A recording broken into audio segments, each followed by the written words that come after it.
All the pretty girls stand up. All the pretty boys stand up. Pretty boys in the building. Sway. This right here is my sway. Sway. All the girls are on me. Damn. Everybody pay attention. This right here is my pretty boy sway. Sway. Sway. Sway. Girls on my right. When I'm pretty sway. Girl, screw my name. When I'm pretty sway. Pretty boy sway. Pretty boy sway. Sway. Sway. Girl, on my right. When I'm pretty boy sway. Girl, screw my name. When I'm pretty boy sway. Soldier. Get out the way. Pretty boy coming through.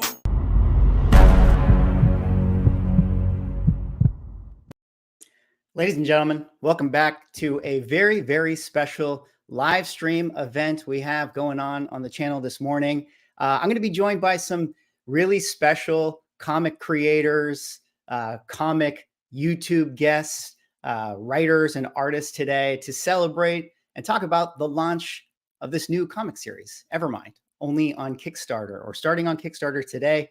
If you guys know or happen to see my video where I was talking with CHEN the other day, you guys would know CHEN did one of my Kickstarter covers. The 24/7 team has been very supportive of my creative endeavors. So we got to pay that forward. I mean, we got to support indie creators and indie projects. And I'm very, very excited to talk about this book here today.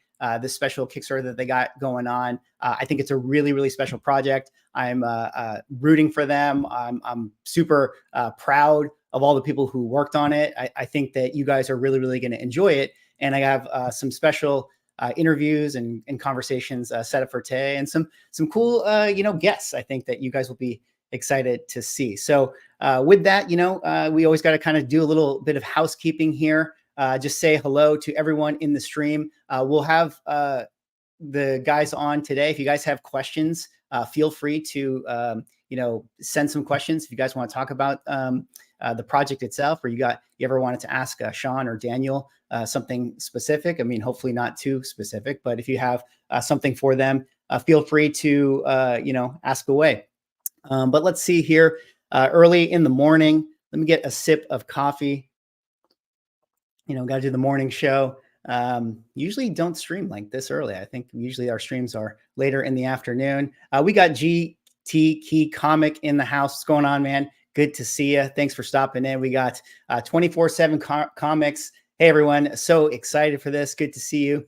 24/7. We'll talk about them a little later on in the stream. We got Joshua Stoneberg in the chat. Let's go. We got Cameron in the house. So what up, y'all? Everyone in the chat, make sure to give the video a like. Thank you, Cameron. I appreciate that. I always forget to say to like the video. So I'm glad that people are on top of that. We got Gabadilla launch day in the house. What's going on, Gabadilla? We got Jane Romaniuk. Sorry if I got that wrong. Yeah, fire. Let's go. Yeah, good to see everybody. Thanks again for tuning into the stream.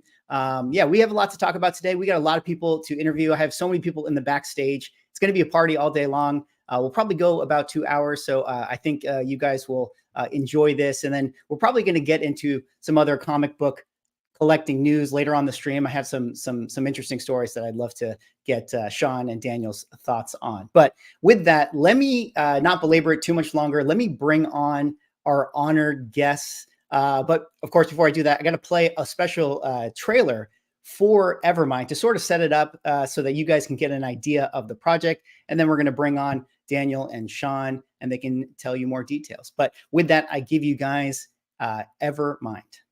When I used to close my eyes and dream of the future, I would envision a utopia, a world united by human innovation.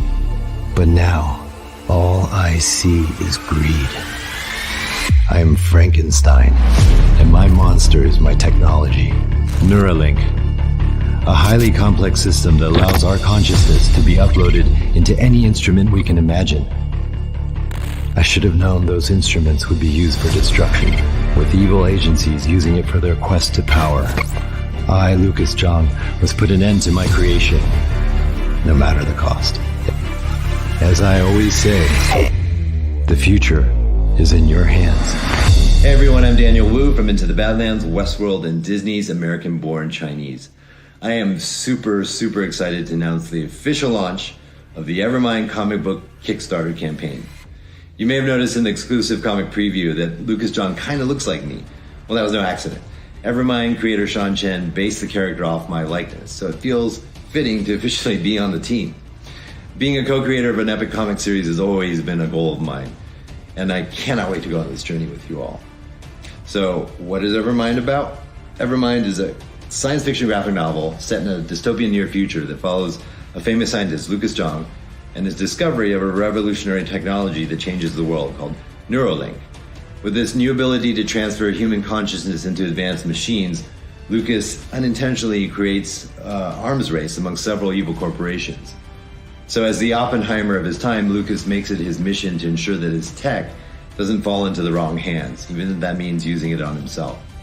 So I am honored and excited to be a part of Evermind. We have an amazing group of talented individuals who will bring this title to life, and we have big aspirations to bring this to television, film, animation, and even video games. The opportunities ahead are endless. I look forward to being a part of this community, and I thank you all for your support. And remember, the future is in your hands.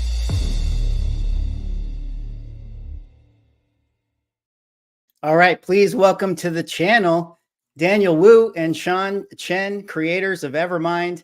Gentlemen, thanks so much for hopping on the channel today. How's it going? Good. How you guys doing? It's great to be here.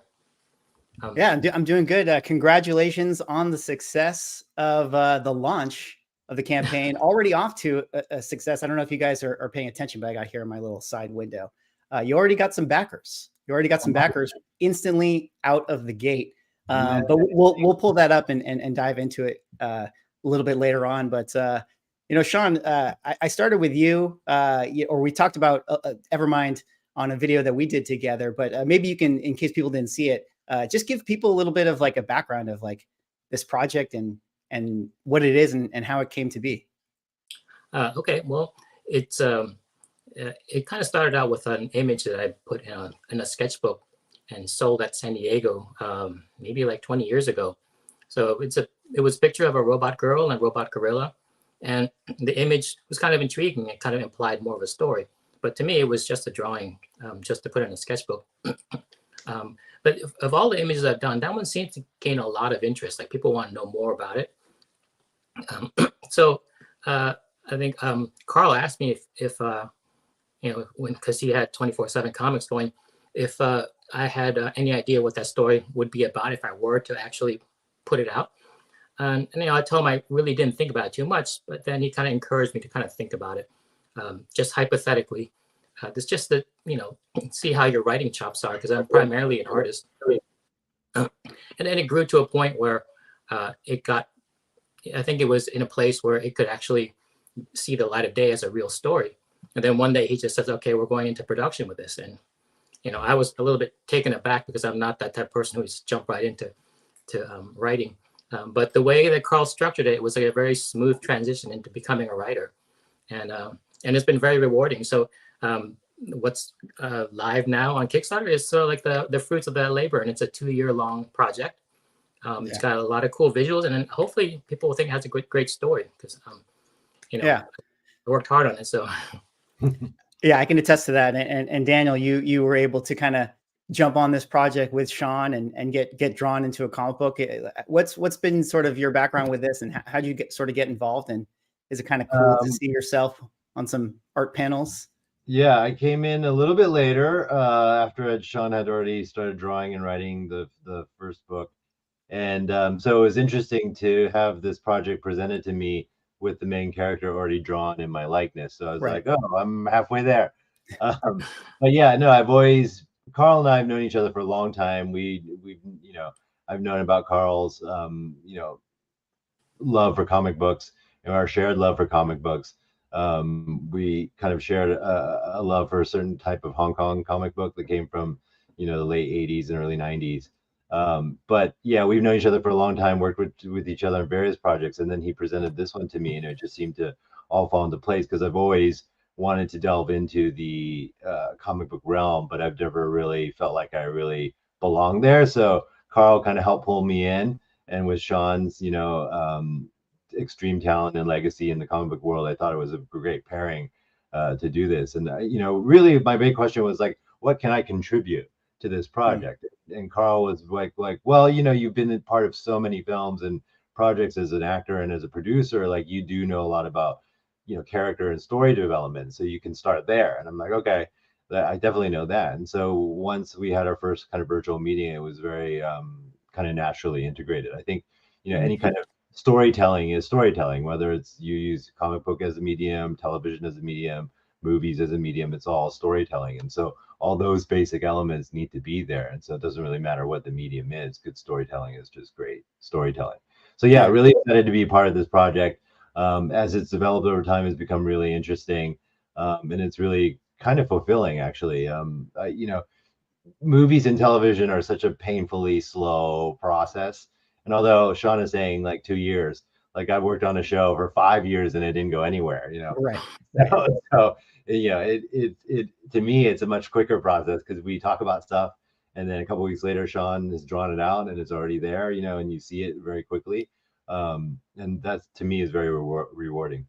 Yeah, it must be, to that point. I mean, obviously you've been involved in so many amazing projects, and, sometimes you've been in that producerial role as well as an actor role, but I imagine that there's some projects where, you're acting in it and you're sort of just a piece of the machine, and you put in your time, and then it's like, okay, years later and you're like, oh, here it is. But this, you get to be more involved in Yes. Yeah. Being just an actor, you're very passive to the entire creative process. You pretty much see the project that is when it's done being written, the character's already developed, and then you just add your magic to it and are part of the stew. But in this case, I got to be a chef in the kitchen with these guys. Yeah. Well, let me pull up the project right here, the Kickstarter page. I don't know if you guys have already gotten a chance to see, but look at that right out of the gate. Yeah. Let me do a little refresh. Where we're at, $2,401 right out of the gate. That's really awesome. 21 backers, $10,000 goal. So very, very cool to see that people are there already in, the first 5-10 minutes of the project going live. Let me kind of scroll down. We watched the video here together. If you guys want to go back and watch the video, you can see what that is. We kind of talked about it. Sean, is this that first image that you were talking about? That was it, like kind of this one image, you sort of drew this, and then this kind of created this story from there. Exactly. Yeah. Yeah. It's kind of an interesting way to sort of create stuff. Like, I mean, I feel like that's When was the first time you drew this, Sean? 20 years ago. Okay. I was looking at the phone in her hand. I was like, yeah, that. Yeah. It's such an interesting thing. I mean, Daniel, I have to say, like, you were involved in the Warcraft movie, and I've done a lot of work for some of the video game and tech companies. And there is a lot of like developing story based on an image, and then story comes later, where it's like, usually it's like, you might have an idea for a story, and then, you'd bring someone like Sean in to develop it. But kind of a cool thing to start with an image and then build a world just from one image. Well, the most important thing is when you're going to do that. Like, I think like Frank Frazetta will sometimes do a painting, and then we'll say like, who wants to buy this? And then people will build like an entire novel or series off of that one image. The important thing is very quickly early on, you have to identify a theme, because theme is the engine that drives the whole thing.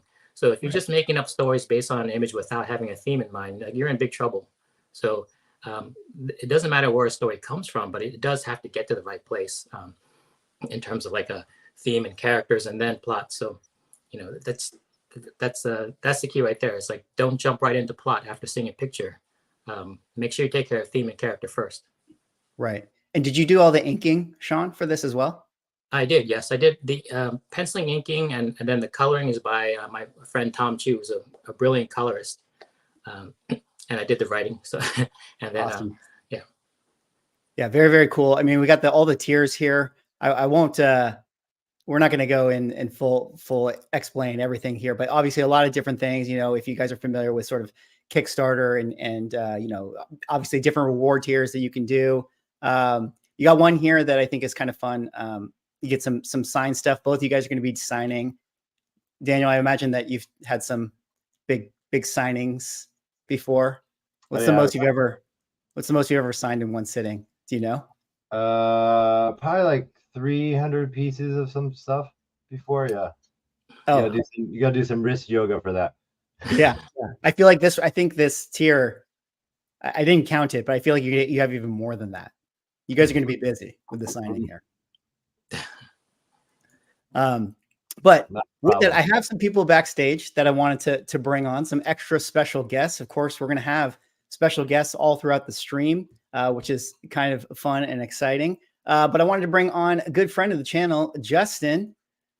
Good to see you, man. If you guys don't know, Justin Otero. Hey, Justin. Cosplay extraordinaire, knowledgeable comic aficionado.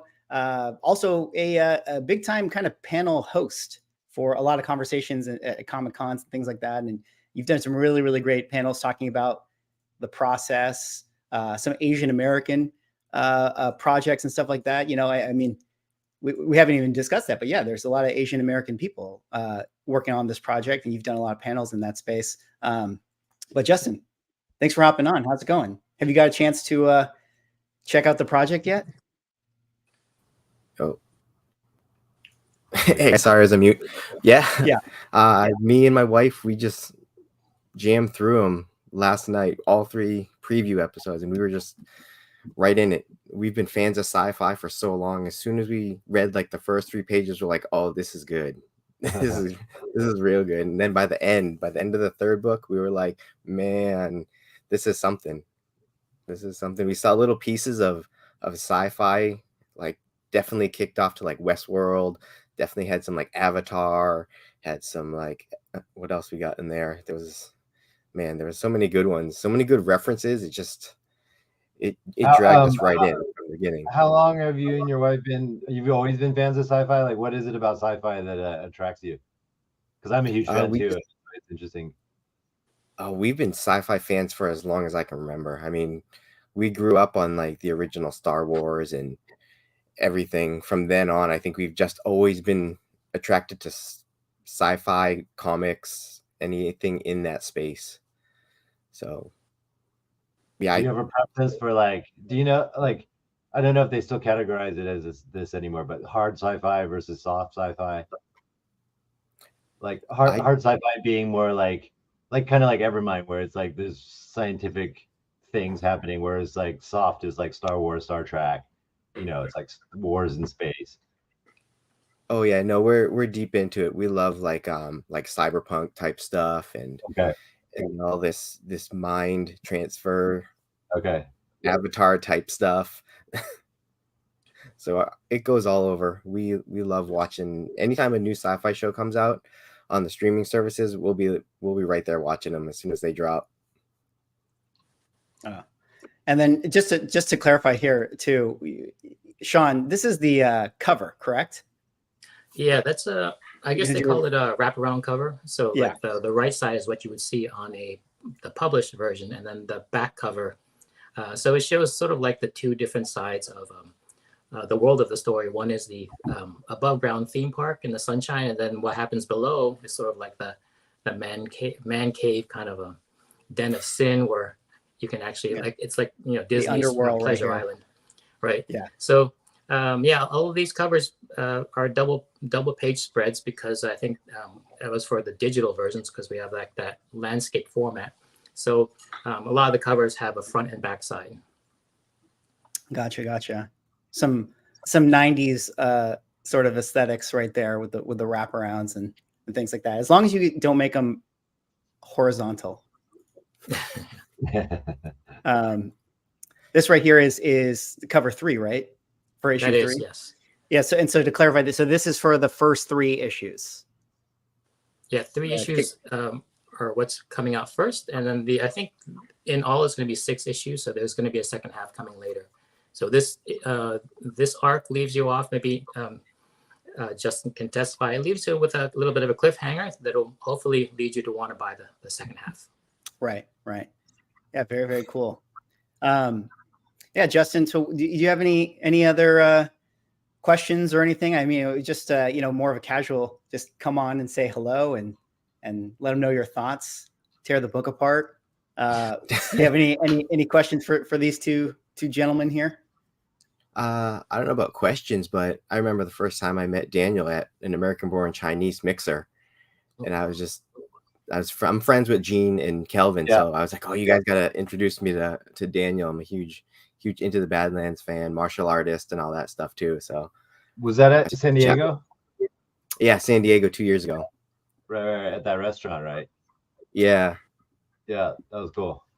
that was Yeah, cool. it's kind of interesting how I've organically kind of landed myself in this world through, working with Gene.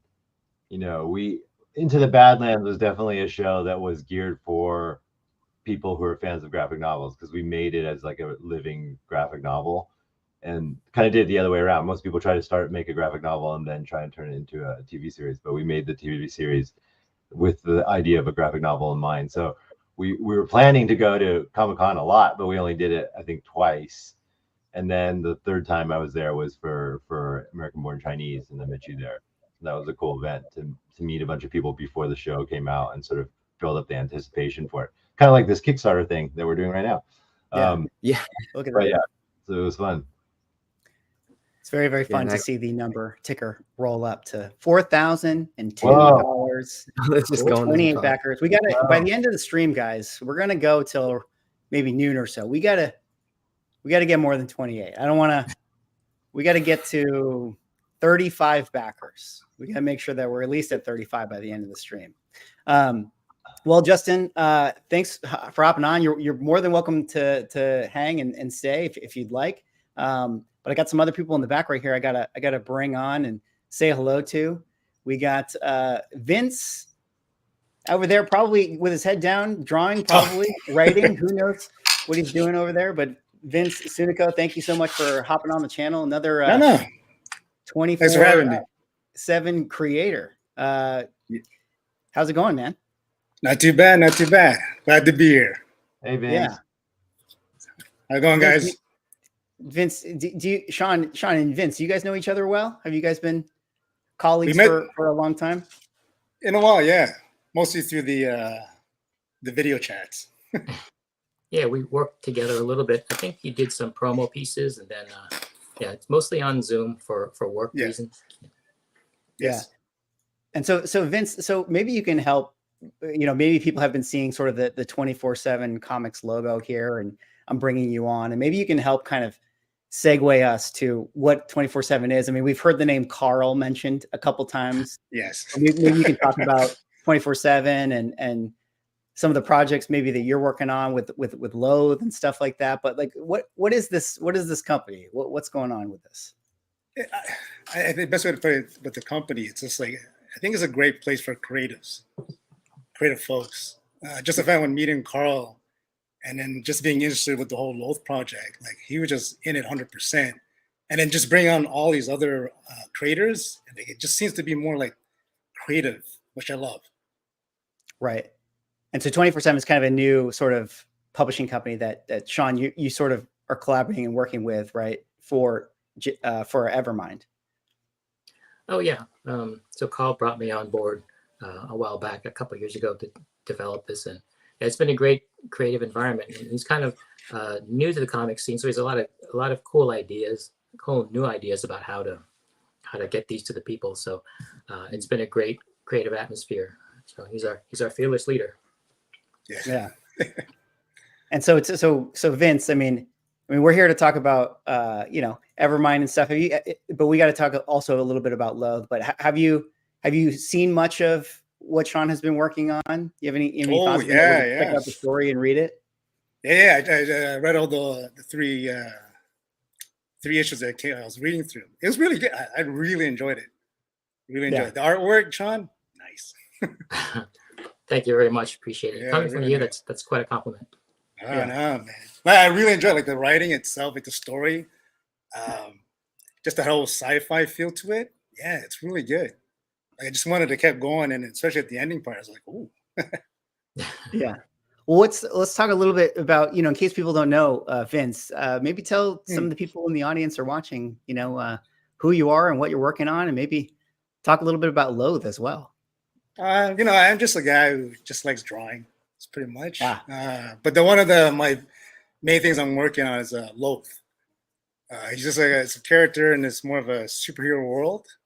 He has a bit of a, you can say he's like a entity of some sort of force, kind of like wrecking through all the superheroes and supervillains. But there is like more of a backstory to him. He used to be like a Shaolin monk.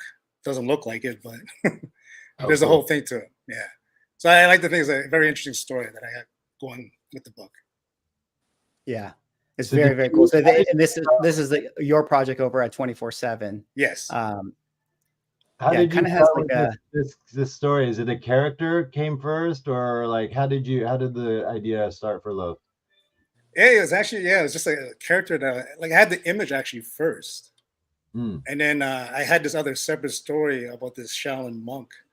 And then I kind of like the idea of kind of like merging the two. It took years. I'm like kind of kicked into it like, oh, would it be kind of cool to see this kind of character evolve into this character as you see on the screen there? That's cool. It is. It's pretty amazing. And it's an all black and white with hints of red. Yes. Yeah, he does a lot of brutal fight scenes, but again, there's more to the character as opposed to killing. That's awesome. Well, yeah, thanks so much, Vince, for hopping on. I mean, I wanted to take some time and introduce all the creators, with 24/7, all of Sean and Daniel's colleagues and stuff.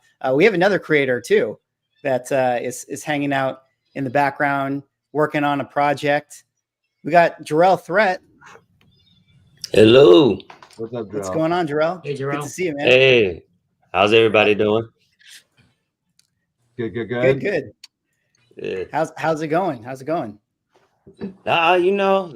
just the daily grind, just working it out. Right. Are you working on one of your projects right now? Yeah, working on some magic stuff.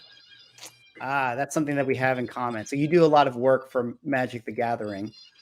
I've done a lot of writing for Magic the Gathering. Here's some of your beautiful painted. Do you do all this sort of oil painting aesthetic? Is this all you're wearing as well? Yeah, it's mostly all oil painted. Sometimes digital, but mostly oil paintings. Wow. That's great. I mean, we mentioned Frazetta. Is Frazetta kind of an influence? Is that fair to say? Yeah, that's how it all got started, actually. Yep. So just pretty much after I saw Frazetta painting in art history class, I just was like, I want to do that. Got it. And so you have this this project with 24/7 called The Artifact. Yeah, that is correct. Yeah. So we're doing when Carl came to me with the idea to do it, I thought it was gonna be, because I had done some comic stuff before, but he and Justin Jordan were like, we really like your painted stuff. Like, can you do that for the comic? I'm like, yeah, sure. I'd love to do that. Do something different. Yeah, it's pretty incredible, pretty beautiful stuff. So are you painting every panel like that? Every single panel. Yep. Every page, every panel. I just finished issue 3, so it's chugging. So you have a physical painting of every panel then? Mm-hmm. Yeah. Wow. 18 by 24 on board. Wow, that's crazy. That's a lot of work. How long does it take you to do like one panel on average?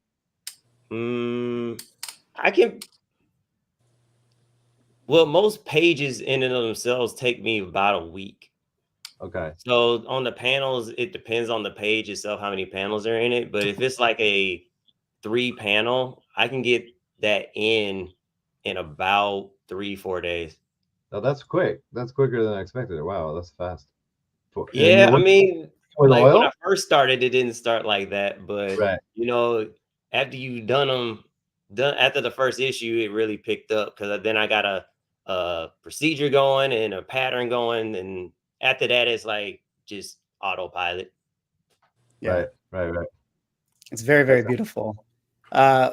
We do have a question in the chat here from Bernard Chang. Bernard Chang would like to know, Sean, the likeness of Daniel are spot on. Did you have him pose for you, or were you scouring Getty images for reference?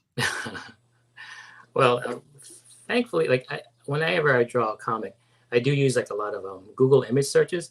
And if, when you have to draw the same character over and over again from different views, it's best to pick a celebrity because there's lots of pictures of them. So I never really needed Daniel right in front of me. In fact, like when it started out, it was kind of inspired by Dan. It doesn't really look like him. I kind of had to make him look older. But then I think later on when he was involved, he's going to kind of morph to look more like Daniel. So yeah, that's issue 3 is one where he looks the most, the likeness is there. Yeah. So yeah, thanks to Google image searches, you can find so many pictures of everyone. And then yeah, using celebrities allows you to draw the face from different angles. And I try not to copy it too much because I don't think celebrities like just appearing in someone's comic and me putting like words in their mouth. So luckily I don't draw so accurately that you can actually tell, but it does capture the spirit of a character. Yeah. Is that a common thing for illustrators to like look to other kind of more popular celebrity faces for inspiration, or?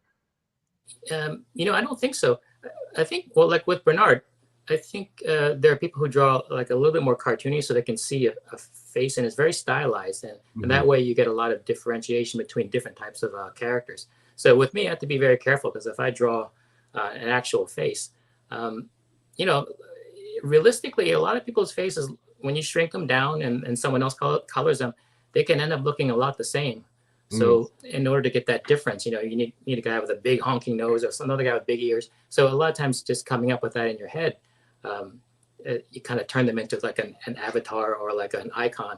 And that way you can kind of tell them apart. So, I don't draw that. I draw very realistically. So I do more than most artists probably rely on photo reference just to get what the character looks like from the face. But then I try not to copy anything other like outside, but the body is something that I can draw on my own because you don't want to copy too much realistic bodies because real life is not as exciting as a comic. So I kind of have to really. You're making me more jacked in the cover than I am in real life. Yes. Yeah, Daniel's like, can you just help my traps a little bit? No, the chest there is great. Is better than mine.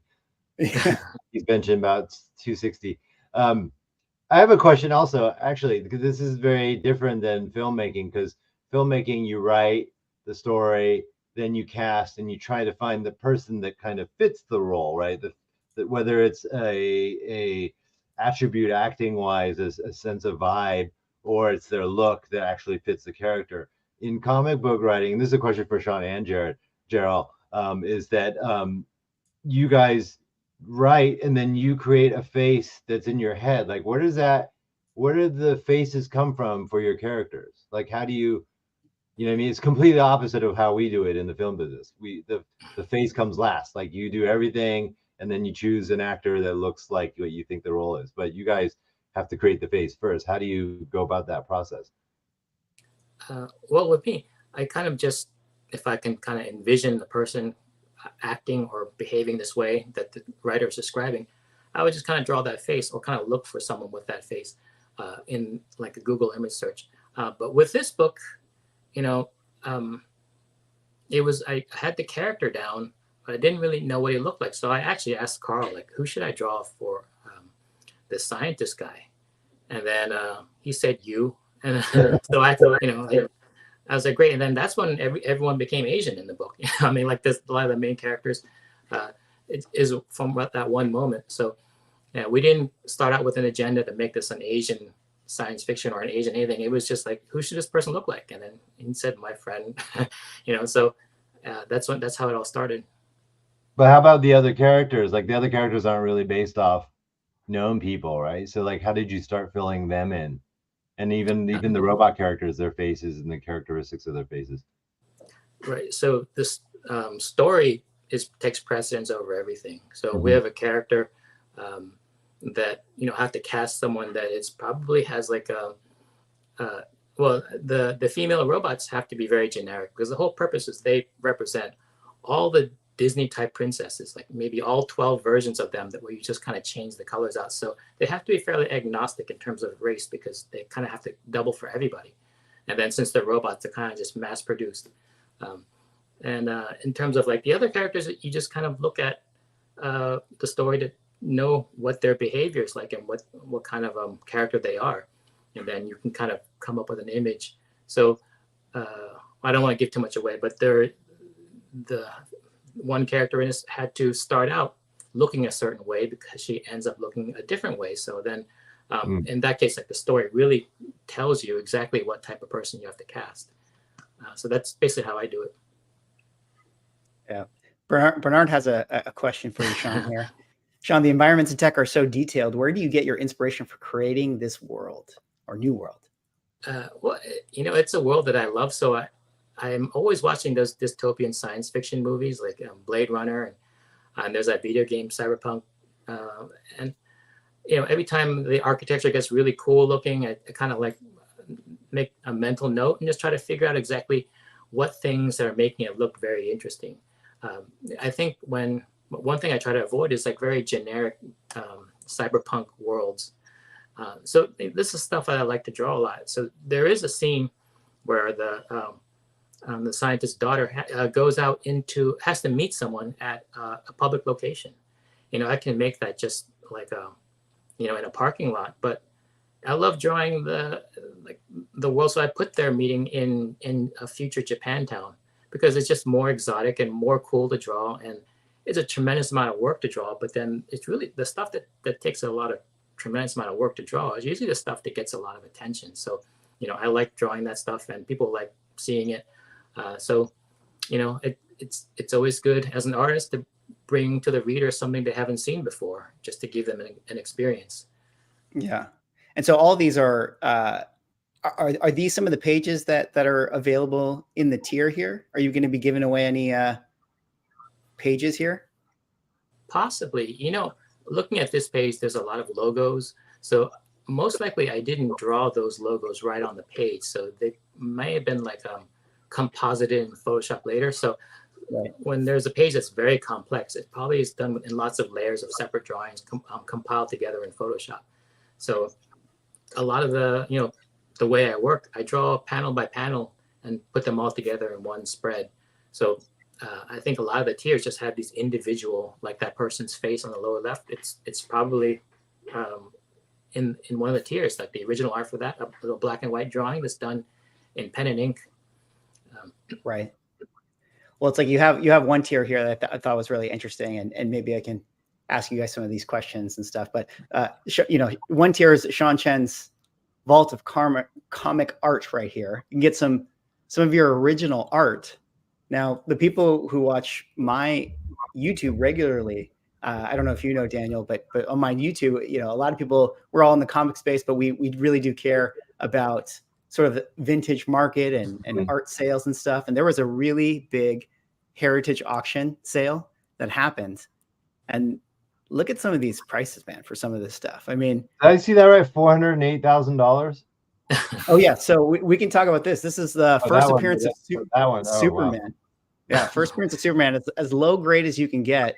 I don't know if you're that one's beat up. Yeah, I don't know if you're much of a collector or have any hobby things that you like, Daniel. But yeah, you can get into comic collecting and original art collecting and drop, you know, 6 figures, no problem. Yeah. Wow.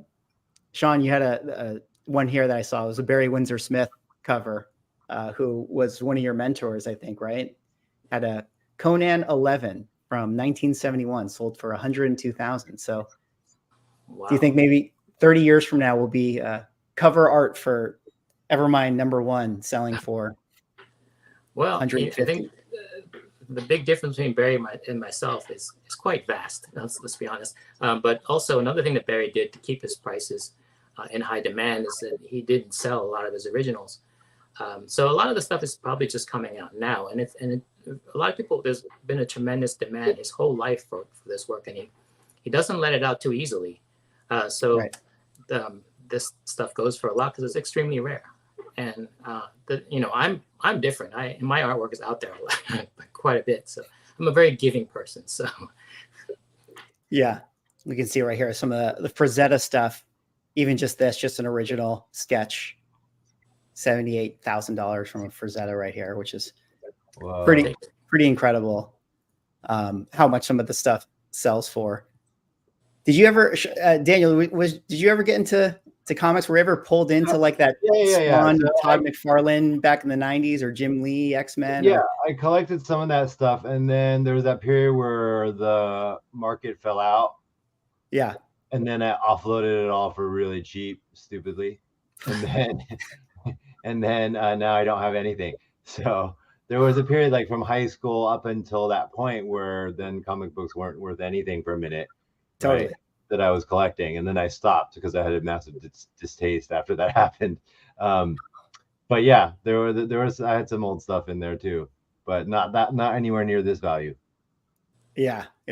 Some of this stuff, like, maybe this was a little bit ahead, 1985 right here, but some of this stuff now, the original art pages. I mean, nobody cared about this stuff back in the day. Like this would just sort of sit, in people's closets, or artists would just, throw them in their, art rooms, and nobody would care. And then now the original art has just been insane how much some of the stuff is selling for. But really, really cool to see. Thought I would be bringing that up and talking about some of those sales. Let's kind of check back here. Where are we at? I said 35. Oh, we're at 36 already. Okay, we gotta move the goalposts. We're halfway there. Yeah, we're at 48. I had a question for Sean. Absolutely crushing it. Gonna get to 10,000 by the end of the day for sure. Justin, you got a question? Oh yeah.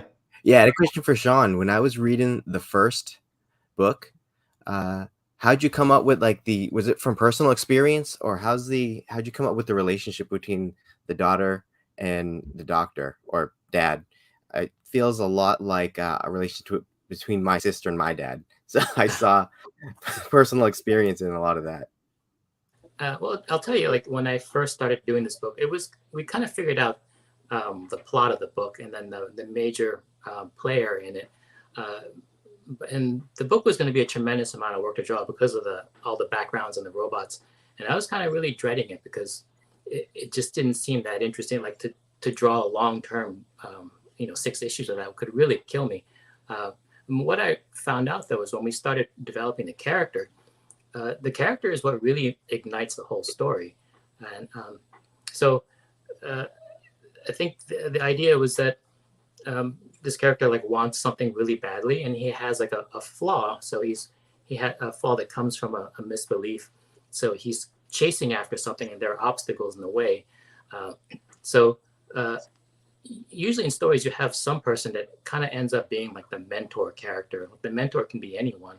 In this case, it's his young daughter who was a very young, idealistic activist, and happens to be on exactly the wrong, the other side of the spectrum in terms of Lucas Song is using technology in a bunch of nefarious wrong ways because he's kind of acting out based on his experience and his traumas.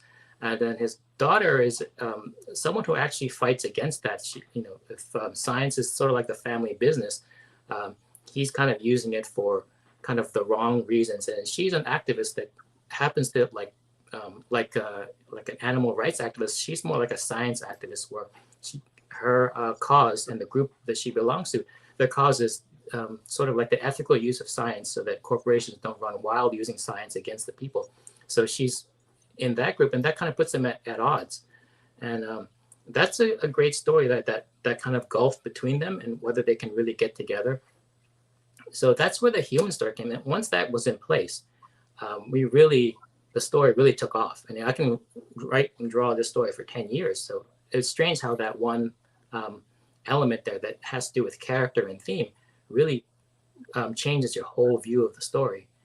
So yeah, it's these things, when writers write stories, you kind of put things in place that accentuate your theme, and that's you think that writing a lot of times is an emotional thing, but there's a science to it. So these characters are kind of put in place to say something about the theme, and so that's really what the origin of that relationship.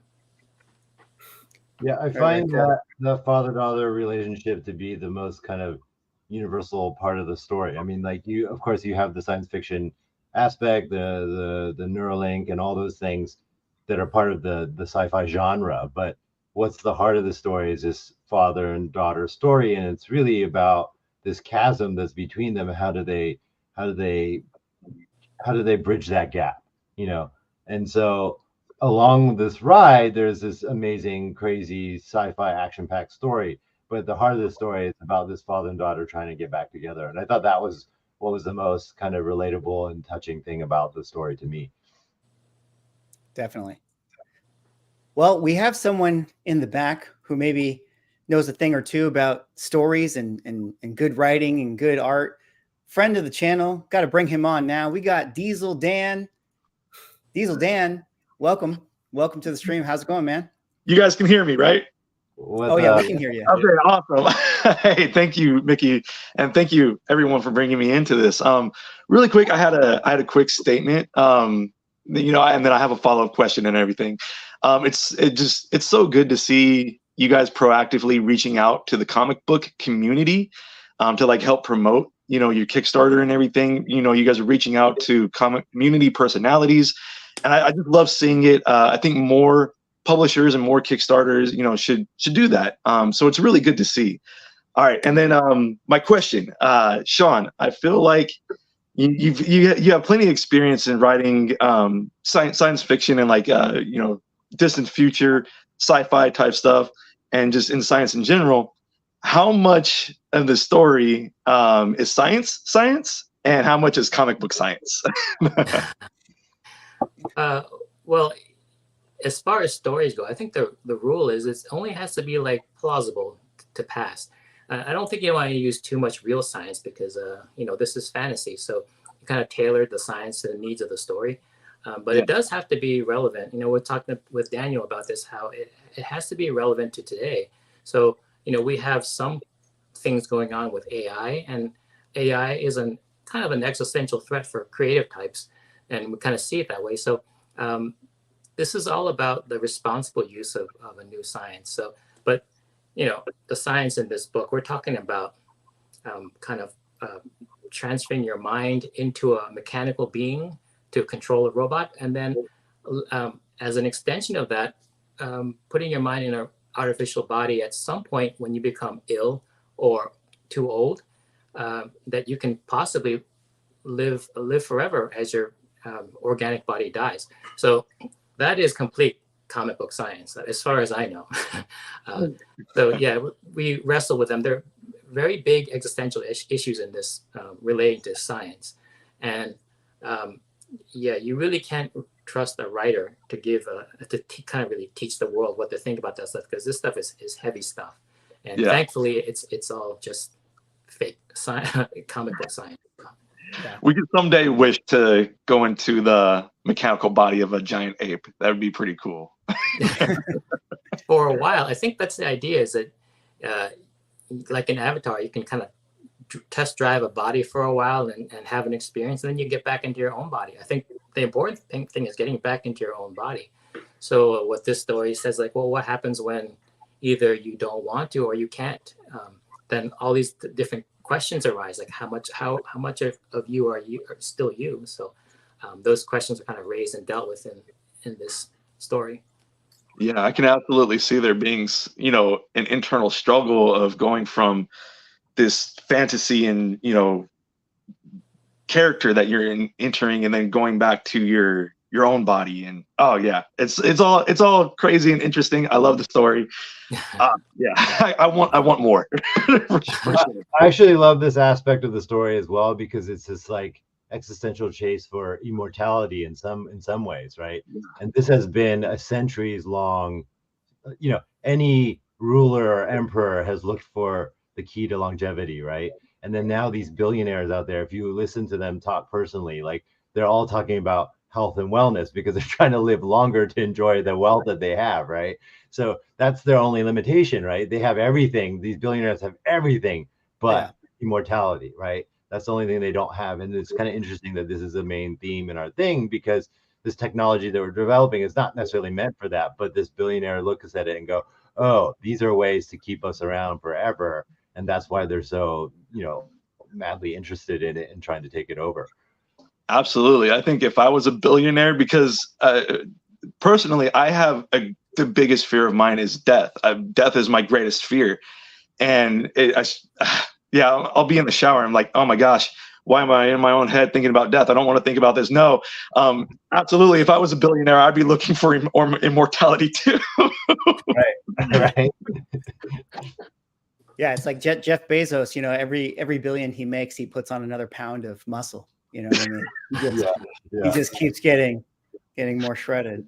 Just yeah, no, but Dan, it's good questions, good thoughts. Like, you've read a lot of great stories. I want to ask about your question. Does it bother you when comic book science is comic booky, or do you actually appreciate it when it's like I really plausible science? I love it because that allows us to explore that topic a little bit further, right? If you're bounded by what's reality, that's not real science fiction, really, because science fiction is about what if we could do this, and how would that change people, and what does that show us about humanity once we have that technology, right? And I think science fiction is best at that, is putting something out there that could happen to society, and then see how humans react to it, and then you shake the sand out, and you can see who are the evil people and who are the good people because of that, right? Because most of these things are some kind of dealing with some kind of morality issue, right?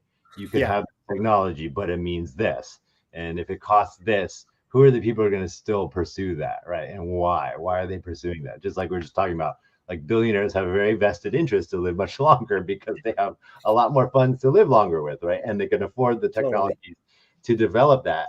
And I mean, even the first emperor of China, he did that too. He spent so much money and effort to try and find this well of longevity, right? To live longer and enjoy his spoils more. So this is a theme that's been part of human nature for thousands of years, but sci-fi allows us to explore that even further. So I'm not opposed to the comic booky part of it at all, because at some point that might even be a reality for some of those technologies, Yeah.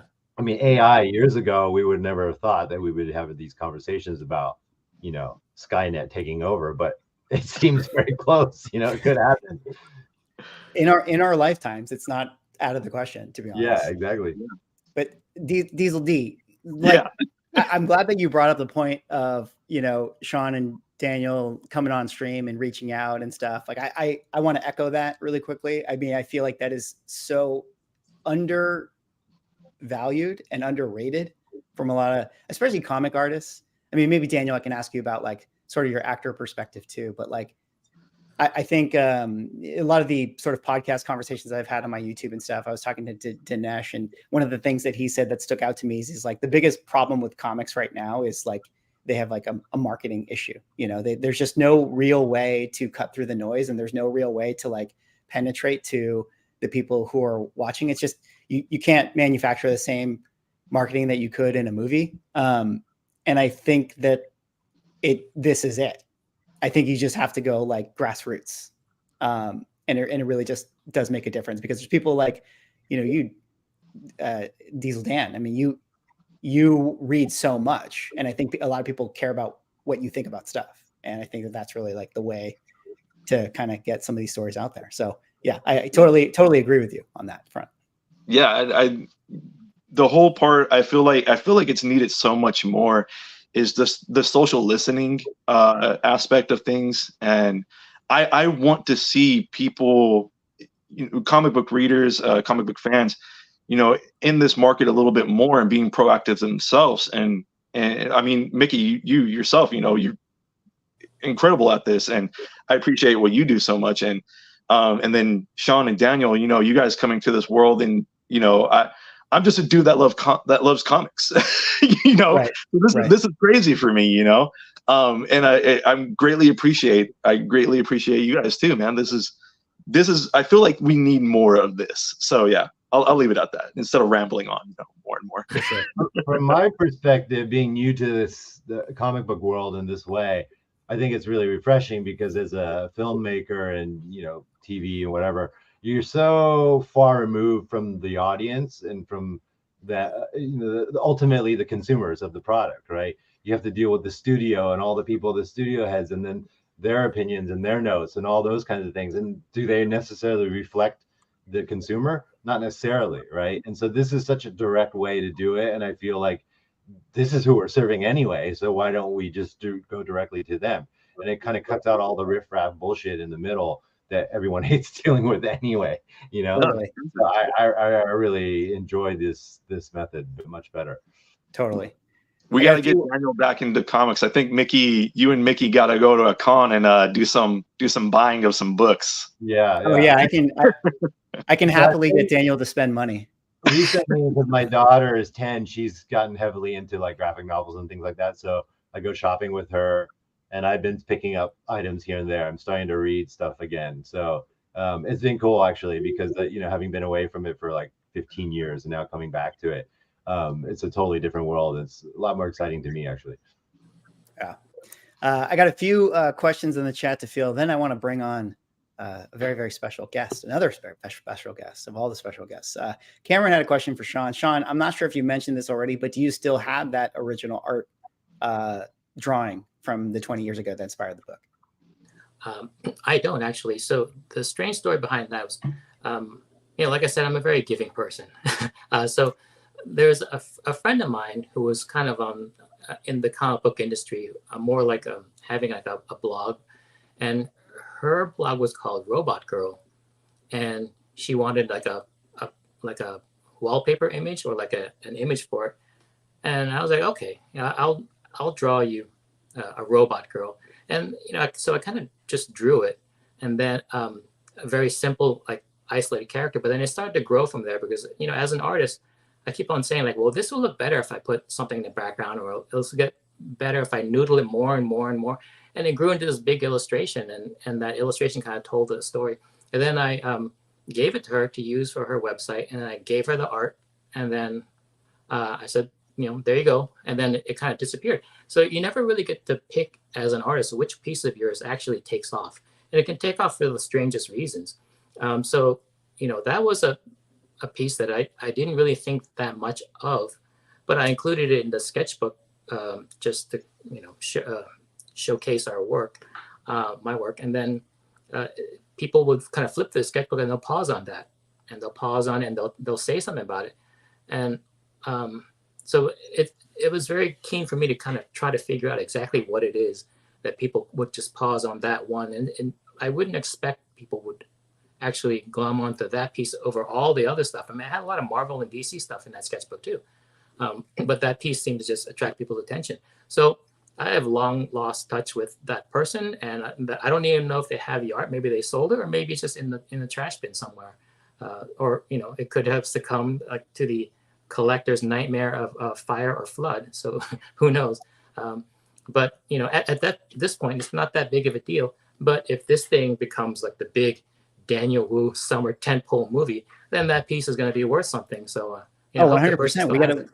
We got to go on a treasure hunt and find it in like the abandoned barn, or like some kind of epic story of, you know, this is how all this stuff like happens. It's like, oh, they found this rare comic book inside of an abandoned building, and now they sold it for, you know, $400,000. So who knows if it's out there? Then someone's got to pick it up. All right. Well, I have another special guest that I wanted to bring on the channel.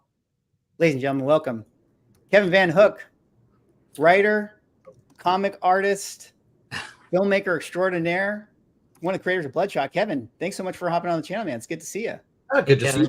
Sure. Thanks. Awesome to have you here. Hi, Dan. Awesome to have you here.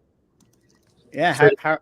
How you doing? I've had you in the back for a little bit of time, so thank you for waiting. What do you think about the conversation here? Or you had any thoughts on what we had been talking about? It's very cool, and I was actually listening on the live YouTube feed the last 40 minutes or so. So it's very cool. I love hearing this stuff, and I didn't know that story about the Robot Girl piece, so that was kind of neat. Yeah. Well, you know, Kevin, you've been in comics for a long time. I mean, you obviously back in like your Valiant days. Here we are kind of promoting you know, this Kickstarter here. I've asked Sean this question about like comics when he initially got his start versus like where they are today. What's your thought on comics in general and where the industry is? Do you have any insights or thoughts of this evolution? Do you think more creator-owned Kickstarters is like really the way to go of the future, or what's been your thought about that? I do think so. I think there's a lot more benefit, at least to the creators, to do that. And I think there's a lot more of a realistic chance of getting people's actual visions out to the public that in a more pure way. The bulk of my work is stuff I've been doing with existing companies. So I started off for independents in the 80s, and then I ended up doing some stuff for Marvel, and I helped start Caliber Press and Innovation to some degree or another, and then joined Valiant. And so I got to see little companies come and go. I got to see a company blow up and become enormous, and watch the how the landscape changed when Marvel bought their own distribution company and all that stuff in the 90s, and then to see how it's kind of shaking out now. Distribution is still a very odd landscape, and so it's just interesting to watch how it all plays out. Yeah, it's very interesting. Well, I think Jarrell mentioned he's got to get going, got to get painting. But Jarrell, thanks so much for once again hopping on the channel, man. And thank you all for inviting me. Best of luck with the Kickstarter. The issues, I read through them. They're fantastic. Love the art, love the story, love all the intrigue and all the science and the relationships between families and all that. It's really cool to see. Yeah, Thanks so much, absolutely. Jarrell. Well, everyone go give Jarrell a follow. Everyone's links is in the description. So make sure you guys go check them out if you want to follow up on Artifact and Jarrell's work. And we'll see you on the next one, Jarrell. All right. Bye, guys. Take care. All right, checking back in. I wanted to touch back on what Kevin was saying. Like, so you've kind of been through all of the cycles of what the comic book world has been through. Like, do you think it's in a good spot right now? Like, where are we right now in terms of relation to historically all of the evolution of comic books? Well, I think it's in a good spot to get the most creative projects out there. That it's always a wrestling match to get people's attention. I think things like this is a really cool and innovative way to do that, because it's very easy to just get lost in the shuffle.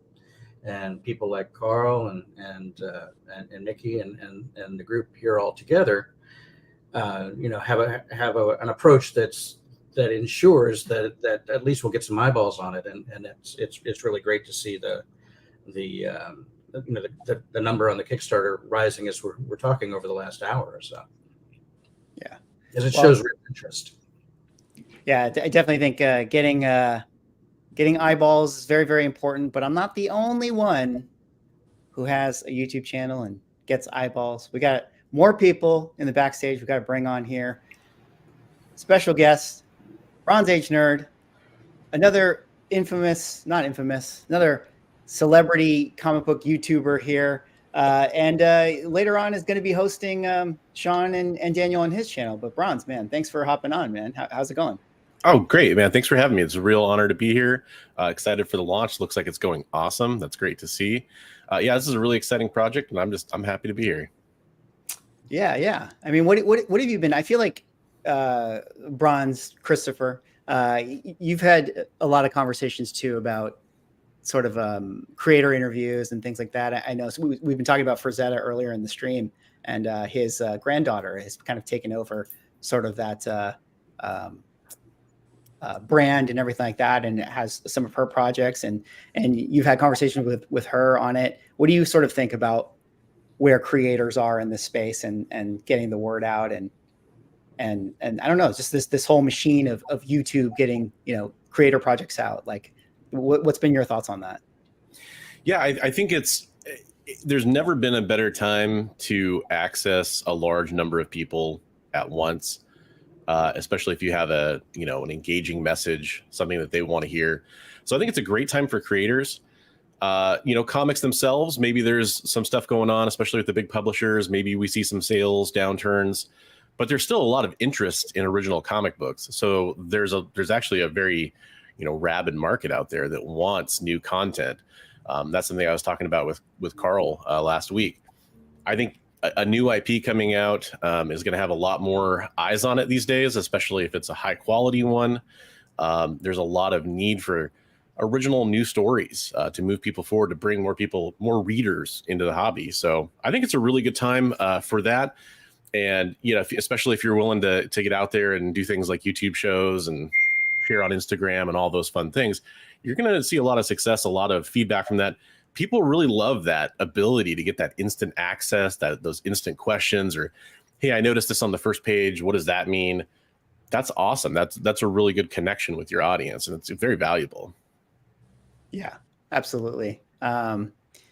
Speaking of some of those questions, why don't we answer one here? We got Sonic Knight asking, with Daniel being a martial arts actor, are there many action panels or no, because it's a sci-fi comic? Well, Sean, what do you think? Daniel, you guys going to have some Lucas Zhang fighting stuff, or what's been your approach with that? I would say there's plenty of action. Don't worry about that. It's not going to necessarily be martial arts action because Lucas Zhang is not a martial artist, but there is plenty of action. I think the characters and the mechs and all that stuff lead to really great action scenes. And Sean was, it seemed like Sean was most excited about those things when we were making it. And so, yeah, don't worry. There's going to be plenty of action. Yeah. Yeah, I would say like the first couple issues, there is some exposition, but then once that's out of the way, the third issue is just one long crazy scene. And, you know, like once Lucas has in his mind the goal of what needs to be done, the cool thing is the way he kind of fights or gets around adversity is using his scientific brain and his knowledge of all these things that he actually created. So he knows all the back routes to how to fight. And he is basically, you know, in that third issue, covered with blood and sweat and running at full tilt to all parts of his lab, doing crazy things. And he even ends up really high up in the sky at some point.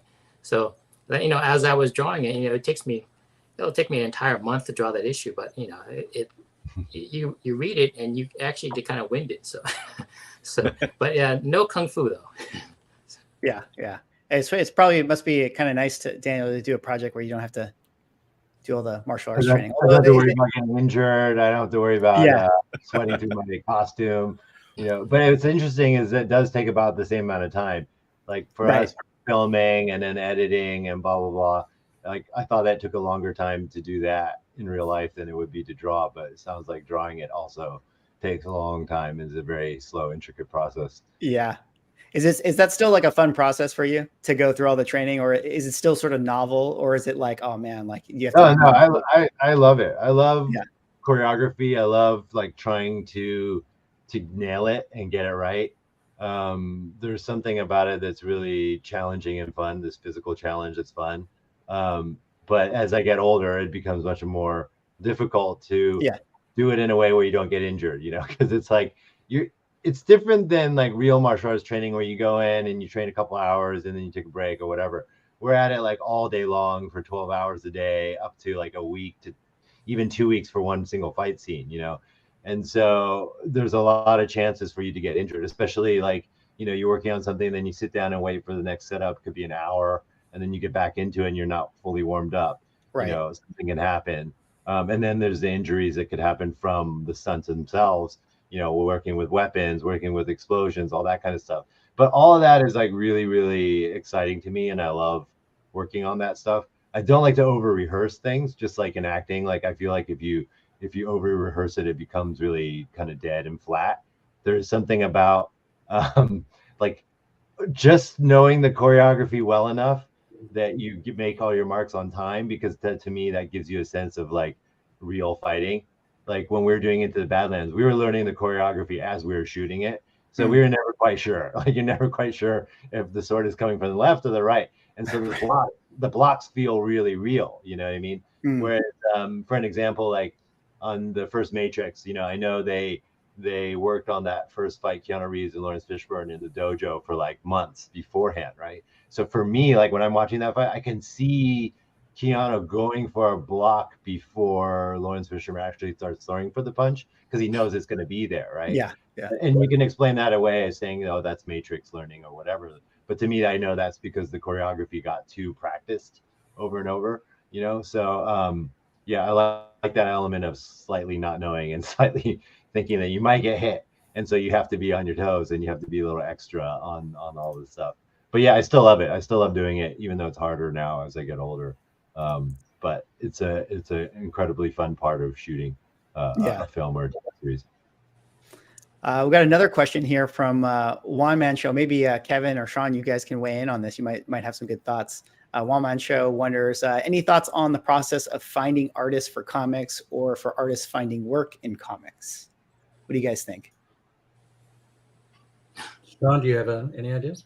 Well, I guess the best way to keep working is just to raise the level of your craft as high as possible, and so that, you know, I think the biggest thing is the barrier to entry because of qualifications. So it's, you know, it's always a good reason to work very hard, do your homework, and just head down and do a lot of trying to get better.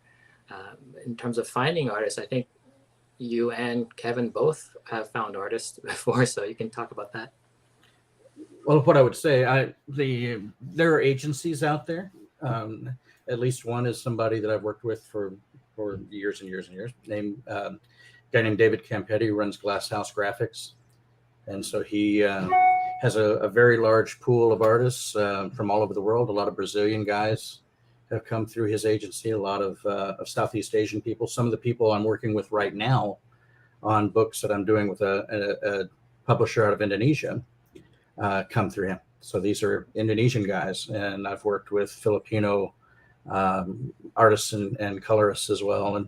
And what's nice about an agency is you can go to a website and just see all kinds of art as far as portfolios and things, and pick out the type of art you're wanting, and then start going from there.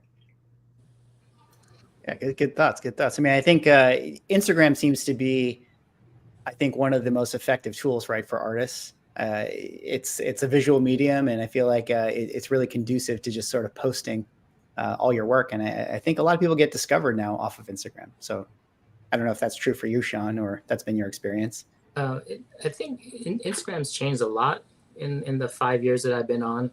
I think in the beginning it was great, and you can just watch your growth and visibility increase like daily.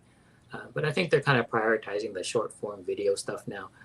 So it's still great. Like, I find Instagram, the most important thing to me is that before Instagram, if I was, you know, try to find art to be inspired by, I would have to go to a comic book store or just do some blind searches on the internet. And then whatever passes my cone of vision can inspire me. It's usually not that much stuff because you have to really hunt it down. But with Instagram, I feel like you can look at basically what every single person in the world has drawn the day before or that day, and you can just kind of, you just whiz by through it. Like, most of the stuff doesn't apply to you, but you can discover a piece that can really rock your world and kind of change the course of your art for the next 10 years or so. So before I wouldn't be able to see, like, there's some young girl in Russia that is doing something amazing artistically. I would never see that, but Instagram and that evil algorithm keeps on bringing that stuff to me because it kind of knows what I'm looking for, and it's caused a tremendous growth in my artistic ability. And then it is still the main gallery where I show my stuff, and I would say that it's probably where the finished product goes. Like, I would do commissions for people, I would do drawings, and then I would put it into Photoshop and then take the drawing a little bit further. So really the finished product is not so much the initial drawing anymore because it's improved digitally. And then when it gets shown, the place to show it in the gallery is Instagram. So, my Instagram gallery is really me. And the work is in its most pristine form on Instagram and has the widest reach. And hopefully, editors will see it if they're looking. And I do get a lot of clients through them. So it's been great for me. Yeah, well, there you go. I mean, some good ways to get out there. All right, well, hey, we got to keep it running. We got 48 backers here. We got $6,488. Wow.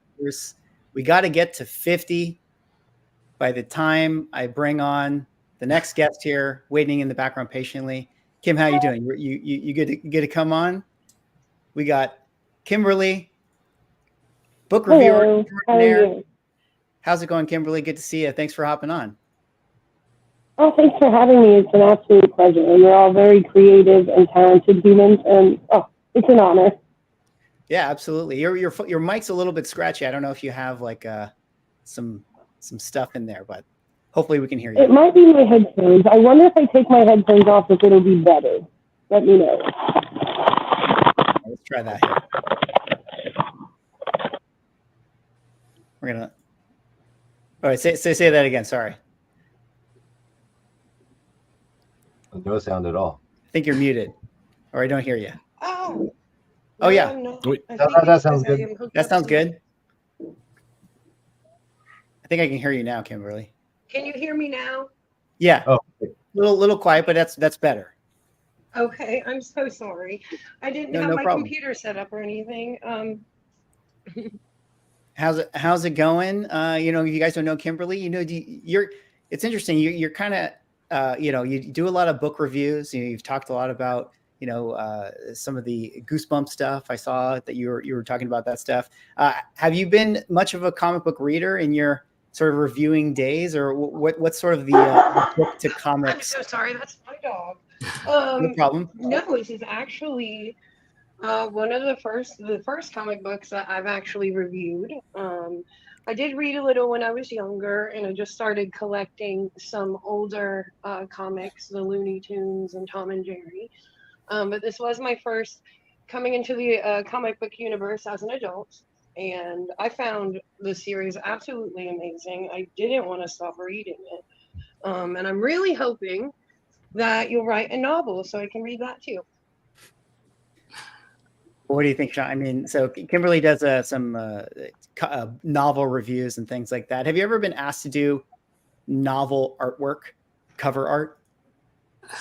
Yeah, when I was doing advertising, illustration art, and storyboarding, sometimes there'll be like that kind of cover work. And usually when they look over my stuff, they see a lot of superhero stuff. So if it's that kind of like a action adventure superhero type novel, which is pretty rare, then they would. But I'm an artist, and I'm my way of telling stories through pictures. So there's a lot of people out there can express themselves in words, but my grammar and spelling is terrible.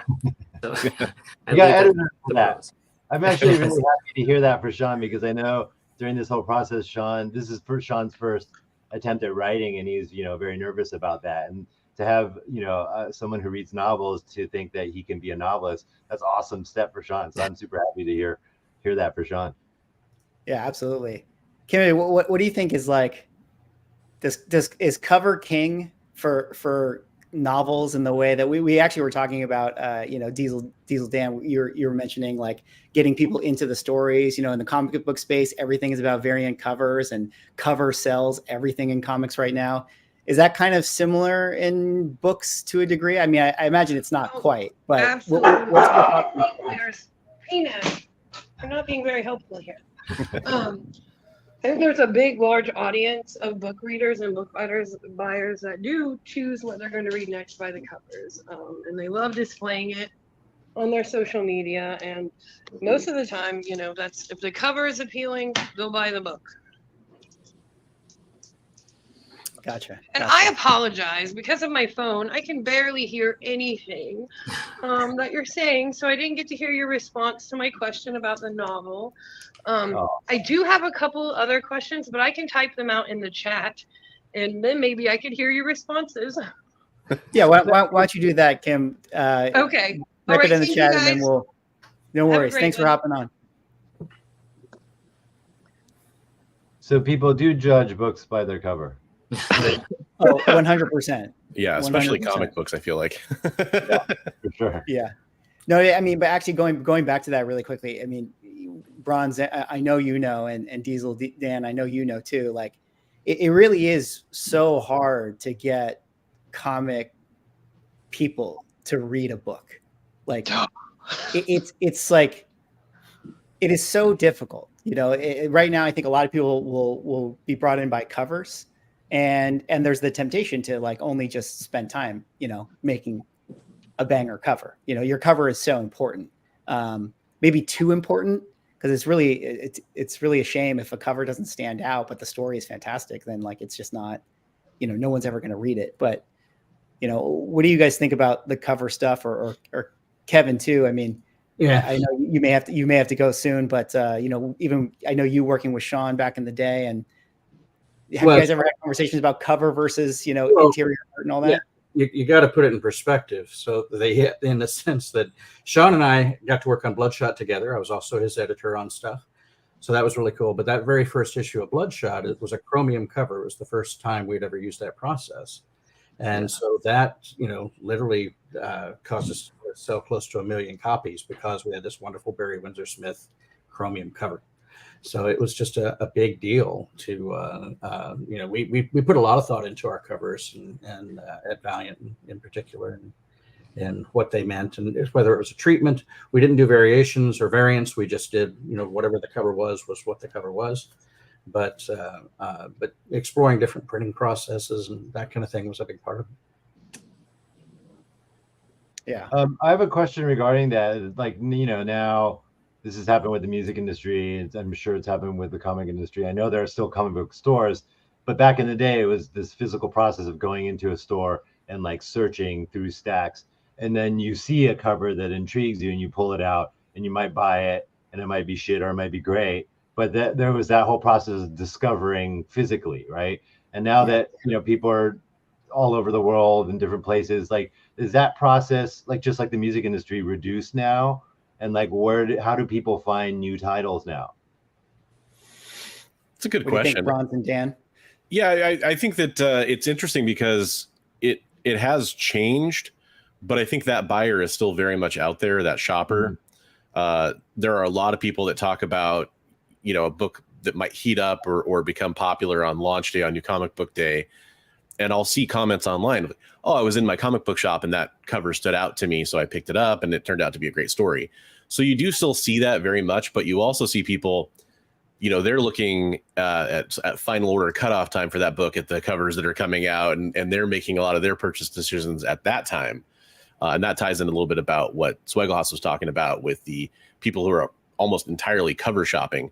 And then, a lot of times too, it's to get in on the ground floor on a new series. So you don't really know what it's going to be like inside, but that cover still is that gateway, right, in for a lot of people. So I think it's changed a little bit, but that's still very much a part of the experience. I definitely still see people in comic book shops, they're looking at what's around and they're gravitating towards certain products because of that. Yeah. Yeah, I'd say the same thing. Cover appeal, absolutely. It's always good to have some cover appeal for a consumer. One thing that I really like to bring to like my kind of audience, or just everybody in comics, is go into a shop and dig through some books, dollar books, whatever it is. And yeah, the cover appeal is going to be great for you, but take a chance on stuff. I mean, I've amassed a pretty big collection, I feel like, and the majority of it is from dollar bins because I'm always constantly finding something new in those dollar bins.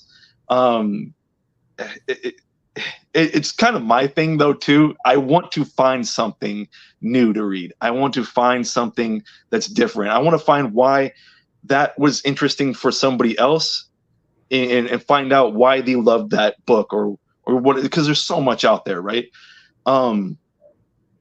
Yeah, I could probably go on like a string of ideas right now, but I encourage people, go out and find those books. You might find an indie book from whenever, right? Adventurers was an indie book that was painted. All the panels were painted in that book. It's in black and white. It's grayscale and everything, but it's a beautiful, fun book, and you find them in dollar bins. And it's so underrated, undervalued, and everything. And everything doesn't have to be like, oh, is it going to be the next hot book? Is it going to be the next key book? Is it going to be the next movie? No, we're here to read. Comic book people want to read. They want to consume something new. So that's my thought on it, I guess. I hope that makes sense. No, it does. I mean, there's definitely there's pain points, in how it kind of works. With a lot of comic books. I mean, you mentioned final order cutoff, and in case Daniel, you don't know what that is, like a lot of times comic stores have to sort of pre-order comics based on covers. So it's like, it really is judging books by covers, like literally in that sense with comic books. So it's like, it's hard to get any sense of like what the story is, what the story is about, without having, people to do comic book reviews, with a nice little segue to the next guest that I got to bring on here, who does do comic book reviews and media and publication stuff. We got Heidi. Hey there. Can Heidi you guys hear me? Yeah. Yeah, Heidi from the Comics Beat. Now, Heidi, I have some questions for you, but because Kimberly had to bounce and drop, I'm going to throw this out to the panel, and as people talk about you, we'll pick this up. But Kimberly, who had to drop, wanted to know if anyone here on the panel would actually use Neuralink, and what body would you want to go in? If you had the opportunity to do it, would you go into a giant gorilla? Would you be like a 7-foot tall Andre the Giant for the day? Like what would you want to do with your Neuralink capabilities?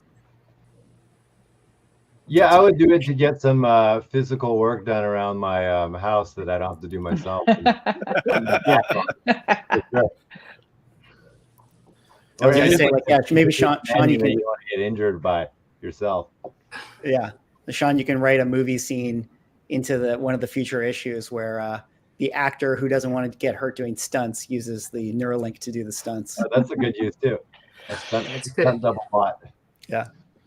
Yeah, I think it'd be interesting to experience different walks of life. I'm somebody I've always thought it'd be great to be an athlete or a musician or something like that. Like if you could use it to find yourself in a mech that could do that, that would be extremely interesting. Or to experience just different walks of life that we see, and you kind of always wonder about that idea of walking a mile in somebody else's shoes. Well, that would be your actual chance to do it. So that it is a captivating idea. I'm a big fan of virtual reality, and so I have been for 30 years plus. And so for me, the closest that we can get right now is in VR. So I do things like wingsuit flying and stuff like that. And wow. That's pretty wild. I would create avatars in Second Life, and they always just ended up being me with blue hair. So it's kind of weird. But that said, I guess I would, if I could just spend a day as like Rhea Ripley from the WWE, I would do that. But I'm okay. I'm okay with, it as the book shows, this technology is quite dodgy. So I'm suspicious of it. It is. It's a dystopian version of it. Yes. But, Heidi, speaking of which, you run, you're the editor of a blog called Comics Beat and stuff, and you got a chance to take a look at it. We've been talking about comics and today, and what's your general thoughts on comics? And, you have one of the important things of like getting comic book reviews out there to people, and it's really hard. We've talked about the pain points of people actually reading versus just sort of buying the cover and stuff. What's your bird's eye view of this sort of topic? Well, before I get into the bird's eye view, I just want to give Sean a shout out, and Daniel a big shout out, and Carl also. They sent me the first 3 issues, and my time is limited, so I read the first issue, and then I had to read issue 2 and issue 3. That's the highest praise I can give, and just.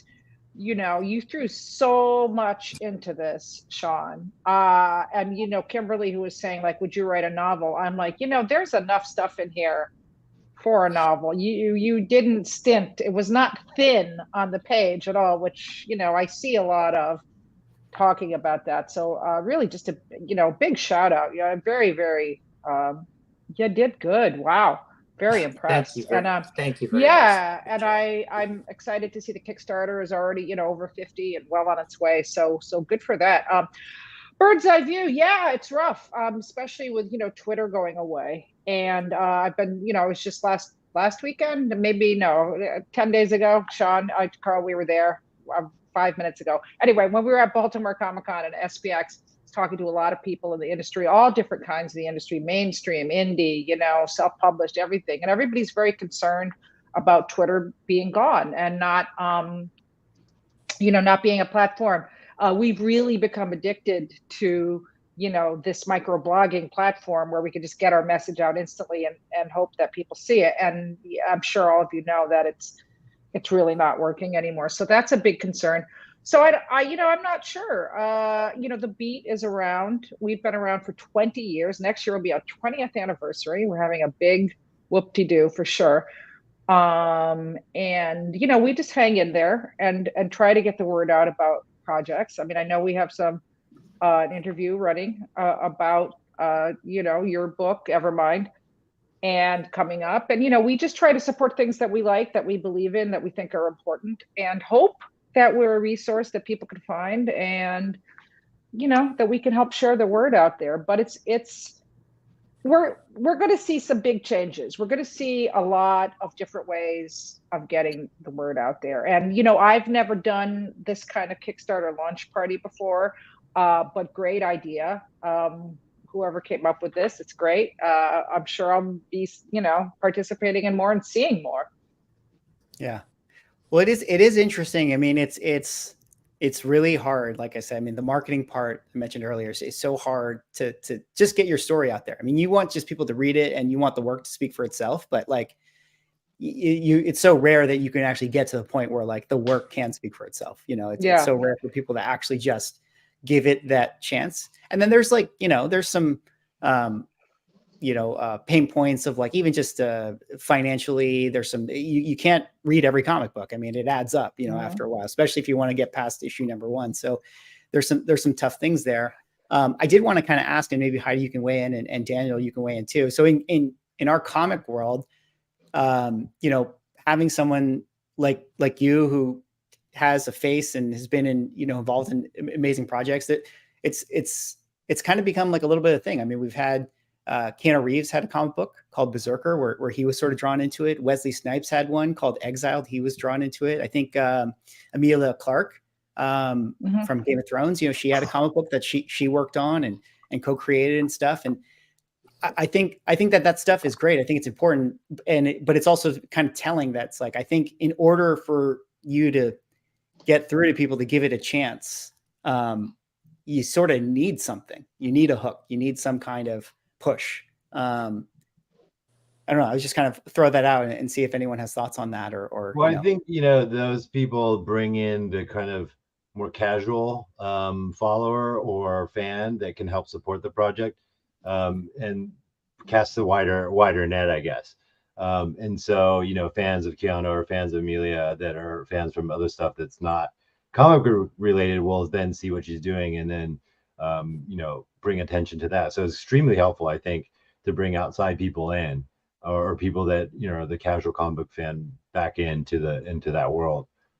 Extremely helpful. And then for our side, it's also extremely satisfying to work in this way because it's much more immediate. Like I was saying earlier, if you're trying to work on a film or a television project, it's such a big machine that you have to deal with and all the levels of green lighting and approval and notes and blah, blah, blah. Whereas this is such a small team. It's just me, Sean, Carl, a couple other people. That process is so much more satisfying when you come out of these meetings because you feel like something gets done actually, Yeah. And it's all about storytelling and we're all in it just for that. And then this stuff, the Kickstarter stuff, that's all, after we're done. But the making of it is much more pleasurable in this environment than it is, like say, in a TV or movie environment where you're dealing with creation by a large committee. Right. Well, it's Daniel.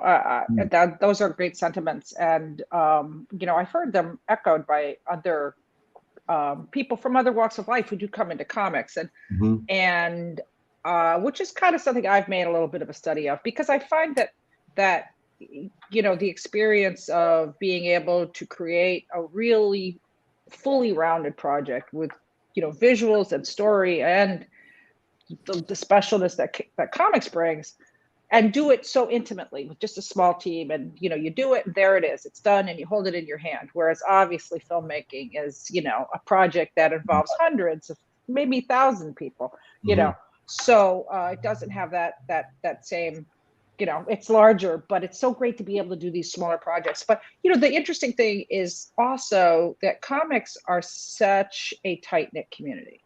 And it's a very, I have seen people definitely have to pay their dues to stay in comics too, and I could think of some people who didn't do well, and then some people, Rosario Dawson. I mean, she's a big comics nerd. She did a comic a ways back, and she was always coming to Comic Cons and hanging out and just being one of the gang. And I think everybody really appreciated her for that, and also just showed what a great person she was. And so she paid her dues in a way. Yeah, I get it. And, right? And, yeah. Well, oh, go ahead. No, go ahead. Go ahead. No, I was just going to say it's kind of what Diesel Dan, what you were saying earlier, where I think it means a lot to just kind of come onto shows and shake hands and meet people and interact with the community. And it really goes sort of a long way, and people really appreciate that. And speaking of, Definitely. Interacting with the community, one of the community members, Bronze Age Nerd, I think he's got to go soon, but he's going to be coming back on his channel later tonight with Sean and Daniel. I think by the time you guys go live, we better be at 10,000. You're guys are going to take a victory lap on his channel. Oh yeah, we'll be talking about 11 or 12,000 at that point. I think. Yeah. It's just awesome watching it go up. Yeah, I'm looking forward to hosting Daniel and Sean later tonight on my YouTube channel. It'll be a little bit of a longer form interview, also a live chat. Definitely gonna have some unique questions ready to go for them, and we're gonna get a chance to talk about some of the stuff with the comic book a little bit more in depth. What an exciting launch! Yeah. Well, thanks, Bronze, for hopping on. I know you got to bounce, but we'll catch you on the next one. All right, pleasure, everybody. Have a great lunch. Bye. Bye. So really quick, I wanted to go back to Daniel has said, it's great. We had Keanu, Amelia, and these people, they've brought in the more casual kind of consumer, a more casual kind of buyer of comic books. And that's great to bring in new readers. But again, you guys came to the community, it feels like, you, Carl, Sean, you guys came to the community of people that are talking about that you're always talking about comics. And that's what I really appreciate. And Heidi, quickly, I had a question for you. Your blog, for new readers, how do you guys get people involved in going out and actively going to buy books or getting people actively to invest in like these Kickstarters? Right. Well, we just try to, I want to make sure, it's a blog, it's a website. We call it a blog because it started as that. And I have an amazing team of writers and editors and, who work on the site. And I just want to give them a big shout out because I could not possibly do it alone. We just really try to be passionate about it. And I think that's really what everybody finds once they come to comics is that it's just such a mission driven, so much passionate, so much love for the medium, love for the form, love for the art. And so we just try to just promote that by being tastemakers. And I mean, there you go. It's a very sad, by the way, main story today. It's very sad death of the cartoonist Joe Matt. But even with that, just seeing the community come out and really rally around the memory of this guy who died really way too soon. But I think what we have is just a legacy of authority that we've been around for so long. And I will say this, not just anyone gets to write for the Beat. We are very picky about who gets to work on who gets to write for the site, and we only pick people who really are have a viewpoint and really can speak with some authority about it. So I think we're trusted, and we're limited. We're just a small site. We don't have a corporate backer. It's just like me and some people in their pajamas writing most of the time, including me. I dressed up for this and came to my secret headquarters, which you can see in the background. But we we're fans first, and we try to present that excitement. And we're looking into, as I mentioned before, we're kind of at this inflection point of the lack of promotion or the changes, everything going on with all streaming and the strikes and comics and distribution. We're really at this time of change. So we're just trying to figure out the next thing too, about how we can help promote the comics that we love and the projects that we love. Well, Mickey, Mickey, sorry, Mickey, you had mentioned earlier too, it is, and from my experience and why I talk about comics and I do short videos about, reviews on comics and stuff, that it's hard to get comic book collectors sometimes to actually read the books. Yeah. Oh yeah. And there are people out there that can be very jaded, or they're very particular about they only read, say, Spider-Man, or they only read Batman, or they're not broadening the scope of what is out there, of what they could read. Yeah, so I your blog, awesome. Like it's good to see. well, we're also like, by attrition, coming up we're becoming more and more prominent and getting more and more attention, just because a lot of other sites are not, are shifting their focus, or which is, a euphemistic way of saying what's going on at some other sites. But we're sticking with it to the end. We're comics folks first and foremost, and we cover other media as it relates to comics, just because it's part of the economy of comics, I guess you could say. And but we're comics, team comics, 100%. And thank you, Daniel and Sean, for joining us, comic folks. Yeah, absolutely. It's but now you're part of the club. You're part of the club. You get to be in the club forever now. You made a comic.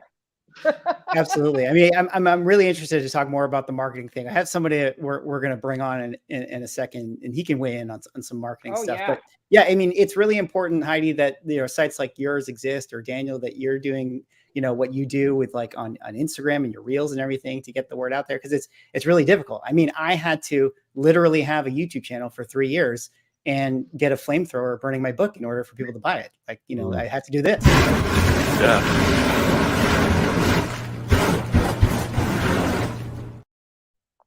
I mean, you have to do wild stunts in order for people to buy your book. Yeah. Speaking of someone who does some wild stunts from time to time, we got Dinesh Shamdasani in the house. Dinesh, what's going on, man? Hey, guys. Hey, Heidi. Hey, Swag. Hey.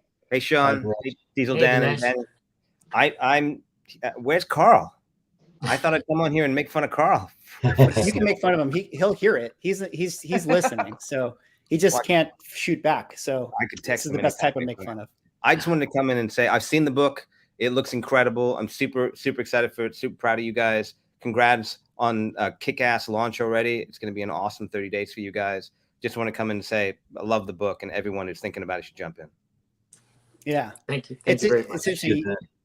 Yeah. You've had some success with like the Kickstarter from Bad Idea and stuff. What's your thought on like the crowdfund approach? Like, what's been your, because you guys have your small publishing company, you could do it, but like, you're leaning into the crowdfund model. It seems like this is probably the best way to do it. No? I think in certain projects, it makes a lot of sense for us. And I think for what these guys are doing, because it's so specific, you don't want the brand and the intention to be diluted. And every time you add a layer, whether it's distribution or retail, the messaging can get disrupted. This allows direct communication with the ultimate reader, and it allows you to be very clear about what your intent is and maybe do something a little different than is usually happening in stores. I think these guys are doing that. We try to do that. We've had the best success on Kickstarter when we really go out on a limb and try something different. So I think this will work really well. Yeah. What do you think, Dan? Any questions? Any thoughts, Diesel Dan? No, I think he's spot on. Like, absolutely going directly to the community is, and we, I've said it a few times now, going directly to the community instead of maybe, creating 100 different variant covers to capture just someone's little bit of attention. I love it. This is, I want to see more of this, again. Yeah. Yeah. And the concept's awesome. I don't know. I wasn't watching the whole time, but I don't know how much you guys have talked about it. You guys definitely have a bunch of cool plot twists in this book for fans. Yeah, I can attest to Sean. You definitely put a lot of thought into the world building aspect. Yes. Yeah. That was one thing I found really interesting in that process, is that, like, if you're working on television or film, budget is always in the back of your mind when you're world building. And so that will determine how big you can make that world or how creative you have to be in making that world. Whereas in this situation, we could just talk and talk and talk about how it is, and it really just depended on whether Sean wanted to draw it or not, you know. And he usually always was up to the challenge of drawing that, and that's why everything looks so rich. But I found that part incredibly freeing, because then you didn't really have any parameter to set on you, or limitations or inhibitions set on you in creating that world, so we can go real big with it. And then, you know, Sean executed that world amazingly well. And, you know, it's a really interesting process to go through talking about scenes and talking about situations, and then a few weeks later seeing it in these panels is a cool, very satisfying process to be part of that. Right? Yeah. You get addicted. You're not going to want to leave comics now. Yeah, because in film, it might take you 5 years before you actually see that idea come up on a screen somewhere, right? Whereas this is like a matter of weeks. You see it, and you're almost done with it, and you can be so satisfied with that work. Yeah. Yeah, it's really it's an amazing thing. That has always been sort of the cool promise of comics, is that, you know, the sky is the limit. You know, it's the one sort of art medium where whatever you can imagine is what can really be sort of realized. And you don't need a tremendous amount of people to do it. I mean, it's all easy for us to say. I mean, we're not the ones that have to sweat over the blank canvas like Sean does, but you know, it's I have to say, Sean put in a lot of work for this. A lot of work. Yeah. And you don't need a tremendous number of Kickstarter backers, but it's great if you do get a tremendous number of Kickstarter backers. Oh yeah, too. we're at 55 right now. I expect by in 3 minutes from now, we got to get to 60. No, I'm just kidding. Right. I'm not going to set that. We're going to try to get to 60, guys. If you're out there in the chat watching, you know, support these guys, support Daniel, support Sean, support these, you know, independent creators. It's very, very difficult to do this. It's and shout out to everybody. Oh, we got one more. Shout out to everybody who has donated before today already. This is a pledge today. This has been amazing to watch this grow. Yeah, absolutely. Dinesh, I got to ask you. So you got to ask a little bit about Megalith and stuff. And you guys put that Kickstarter together. Now, your turnaround time for that was 1 year. Was it going to be a calendar year, right? Yeah. Yeah. How's that sort of feel in terms of, like, there's a lot of interesting things with the Kickstarter world where it's like, okay, you can like kind of pitch sort of the project, and then you can sort of deliver. You can like kind of build it out yourself, and maybe have a couple loose things that you need to sort of finish up at the end. Like, is it give a little bit of anxiety to know that you have a certain deadline ahead, or is it actually helpful to like work towards something? The response gives you anxiety. The number of people, the number of dollars, the fact that you've got their money and now they're excited. You guys, Sean and Daniel, I'm sure, are starting to feel this. You've got 56 people who suddenly you're owed something. You guys have done a ton of work already from what I've seen on this project, so you guys will have no problems. What is the delivery time on this? Is it are you guys doing a year as well? Do you guys know? December, right? Or 2024 December. I guess maybe it depends on the tier. Yeah, which is smart. That's Kickstarter had suggested we were going to do a lot shorter on our first Kickstarter. They'd suggested to us that we go at least a year. 18 months is what they say is average, which is so wild for traditional comic books. But people don't mind, and they love the updates. That's one thing that we've learned is you got to do constant, almost daily updates to the campaign. They get excited, and it's a really cool community that forms a kind of micro community within your publishing community. It's been really fun for us. Yeah. I think you guys are going to have a blast with this. Absolutely. Well, let's see if there's any thoughts or questions in the chat here that I can kind of pluck out from earlier. I'm going to go then. I'm going to go find Carl and make fun of him. Congrats, guys. Wish you the best of luck. I'm going to be one of these backers in about 2 seconds. You're going to see. Bye, guys. Thanks a lot. Very cool. Thanks, Dinesh. Bye, Dinesh. Bye. Bye. Yeah, you guys, I got to bounce too. But again, I'm really just very, very, very impressed with this project. And I think you're going to be very successful with it. So continued good luck, continued success and good luck with everything. Absolutely. Thank you so much, Heidi. Go check out Comics Beat if you guys haven't. And yeah, we'll see you on the next one. Absolutely. Take care. Bye. Thanks, buddy. I am also going to leave out of here because I want the last minutes or so to be given to you guys, and you guys do all that you need to do and say. I believe later today, me and Daniel and Sean will be on Instagram Live chatting and talking about the book. So I will have some questions that I didn't ask here. Hopefully they're just some different, unique, kind of funny questions, honestly. So I will see you all later. Thank you for having me. Yeah, Thanks, definitely go Nick. check out, guys. If you're in the chat, Diesel Dan's Instagram is in the description, so check it out and yeah, find him over there. Thank you, Mickey. Right. Bye. And then there were three. Well, guys, I mean, we've done pretty well. I mean, we're gonna kind of wrap it up somewhat soon, but hey, not bad, right? I mean, we started this morning at $0 and 0 backers. Now we're at 56. 7,358. Very, very exciting. I think we're going to easily hit the goal by the end of today. What do you think, Sean? I think we're headed there for sure. This is pretty incredible. I was not expecting. Whoa. Dinesh's bit came in. Oh, there we just go. went up. 57. That was Dinesh. Thank you so much, Dinesh. Yeah. But yeah, to see a girl like this live is kind of cool. And then to get all the support of all these. Whoa. Oh, look at that. 83. You get the live. So satisfying. Yeah.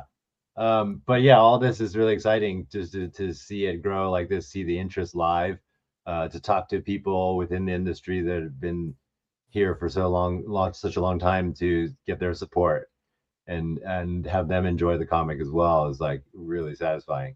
I don't know how you feel. How do you feel, Sean? Like having been slaving away for the past few months drawing this thing and now finally getting some a response about it. It's kind of unreal. I mean, I think the thing that I was worried about most is, I've been working on it in my head and just kind of bouncing the ideas off Carl. And then it's hard to know, since I have very, relatively little experience writing comics, just to know how it's gonna go over. And every time someone read it and they liked it, and so I'll just think, well, that's just because they're my friend, or that's because of my mom. So that was the number one concern for me. Then the second concern is whether it's gonna fund, because you never know. I mean, I haven't done a Kickstarter before, so I have no idea what to expect.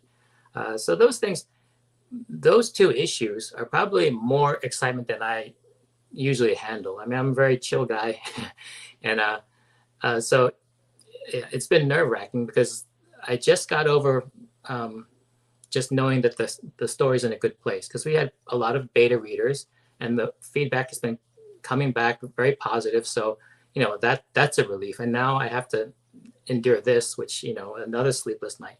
So hopefully it'll all end up in a good place. And then, the place where I belong is just with my head down, drawing more pages. So I'd like to get back to that, but this has been great. So it's great to see that there's so many people who are backing it and really appreciate it.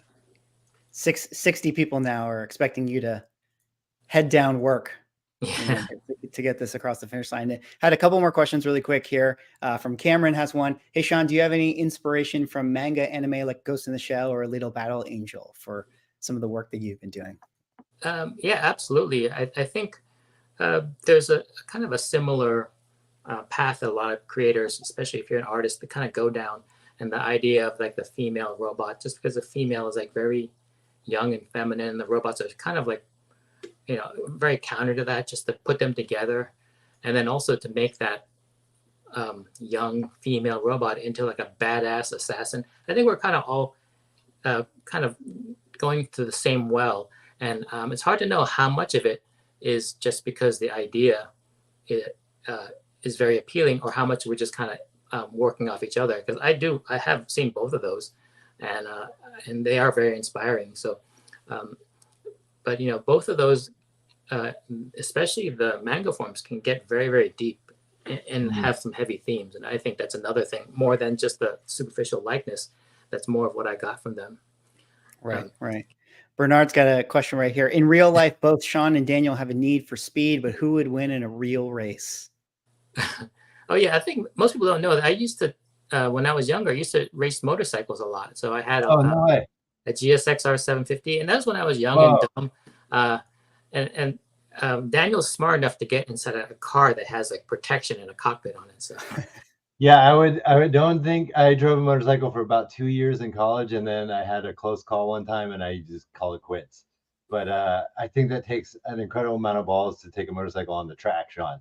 And that bike is a scary bike. The GSXR can get away from you pretty easily. Yeah, it's pretty crazy there. Well, I have a very, very, very special surprise guest that just tuned into the backstage here. We're going to bring him on the stream. Ladies and gentlemen, please welcome the original Daywalker. Whoa. The man himself, Wesley Snipes. Oh, wow. What's going on, Wesley? Hey, what's up? Holy What's cow. up? What's up? What's up? Hey, Wesley, what's up? How you doing? I'm doing well. I'm doing well. Honored to meet you here. Congratulations on all of the people out there that's doing wonderful.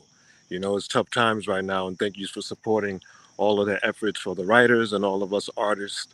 You know, we have to stick together in this situation. So thank you so much for your support and sticking together, and most importantly, keep elevating your style and your skill mastery. You know, we Daywalkers, we love the skill masters out there. So make it happen. Keep making it happen. Yeah, absolutely.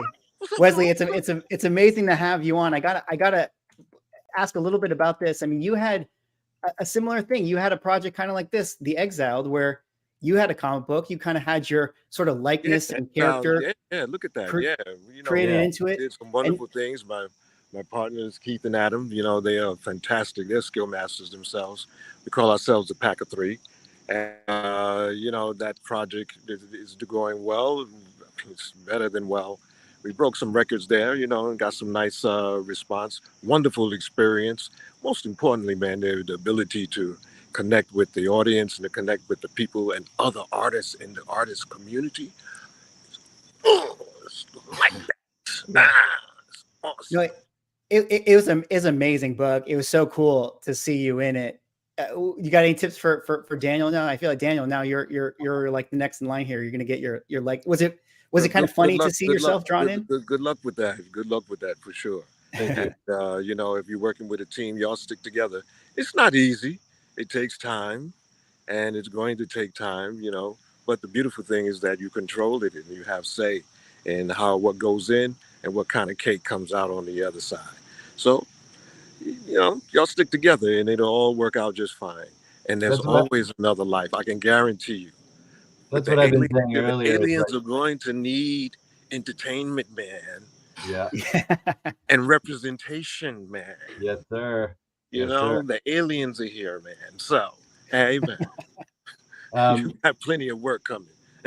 Yeah, I saw the alien body that they revealed in Mexico the other day. Looked really good. Yeah, you know what I'm saying? You know, can you dig it? Yeah. Can you dig Hey, it? so I want to ask you, like, because I was just talking about this earlier about the differences of working in film and television versus working in the comic book world. Like, I find it incredibly rewarding because, like you were saying, now you have control, but also, you know, it happens a lot faster than a film project. Like, can you talk about the differences for you, like working in the comic book world versus working on screen? I mean, it's kind of a hybrid thing for me. You know, it's kind of there's a duality. You know, you kind of grow to accept the speed that you move in when you're on a film production or a TV production. And you kind of grow to accept the speed you move when you're working in the graphic novel space and you have artists who are, you know, remotely located across waters and seas, you know, time zones as well. I don't have much of a problem with that. And you know, coming from the days when you were doing bus and truck in the middle of the street or in somebody's backyard, performing Pippin and all that kind of stuff. Yeah, you learn to adapt to the circumstances. You know, sometimes, you know, to make that Thanksgiving dinner, man, it takes just a little bit longer. Yep. I feel you on that one. Wesley, now that I have you got that little OG Daywalker in the for your nameplate. Are we going to see OG Daywalker ever make a little appearance here, or you got a lot of I don't fans know, man. watching? Oh, I don't know, man. I don't know. Maybe, maybe not. I don't know. You never can tell, man. All kinds of things are happening in the world today. You know what I'm saying? Yeah. I mean, you got snow in Vegas, so I don't know. All right, well, I won't put you on the spot, but Wesley, I you know, have a Well, you slightly never know. unrelated. You'll keep rocking with the daywalkers and the daywalker clique, and you keep your nose to the ground and 10 toes down, and might be surprised with a little something. There might be a little surprise out there. there you I go. don't know. There you go. Your people call it tea and all that kind of stuff. That comes from, I don't know where that comes from, but you never know. There's a lot of interesting things going on. I have a question for you, slightly unrelated. Where are you in your martial arts life journey right now? Still learning. Yeah. So in love. Oh my gosh. Yeah, we're looking at all of the yin styles now, and the power in fluidity and the power in waves and all of that kind of very interesting science.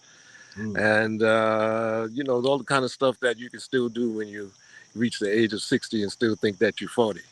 That kind of stuff. Yeah, it's definitely been an interesting journey for me, because it's such an ever-changing journey with developments in martial arts, but also developments in your own spiritual path, your age, all of that. And that now I've finally come back to like older systems, like systems as a whole.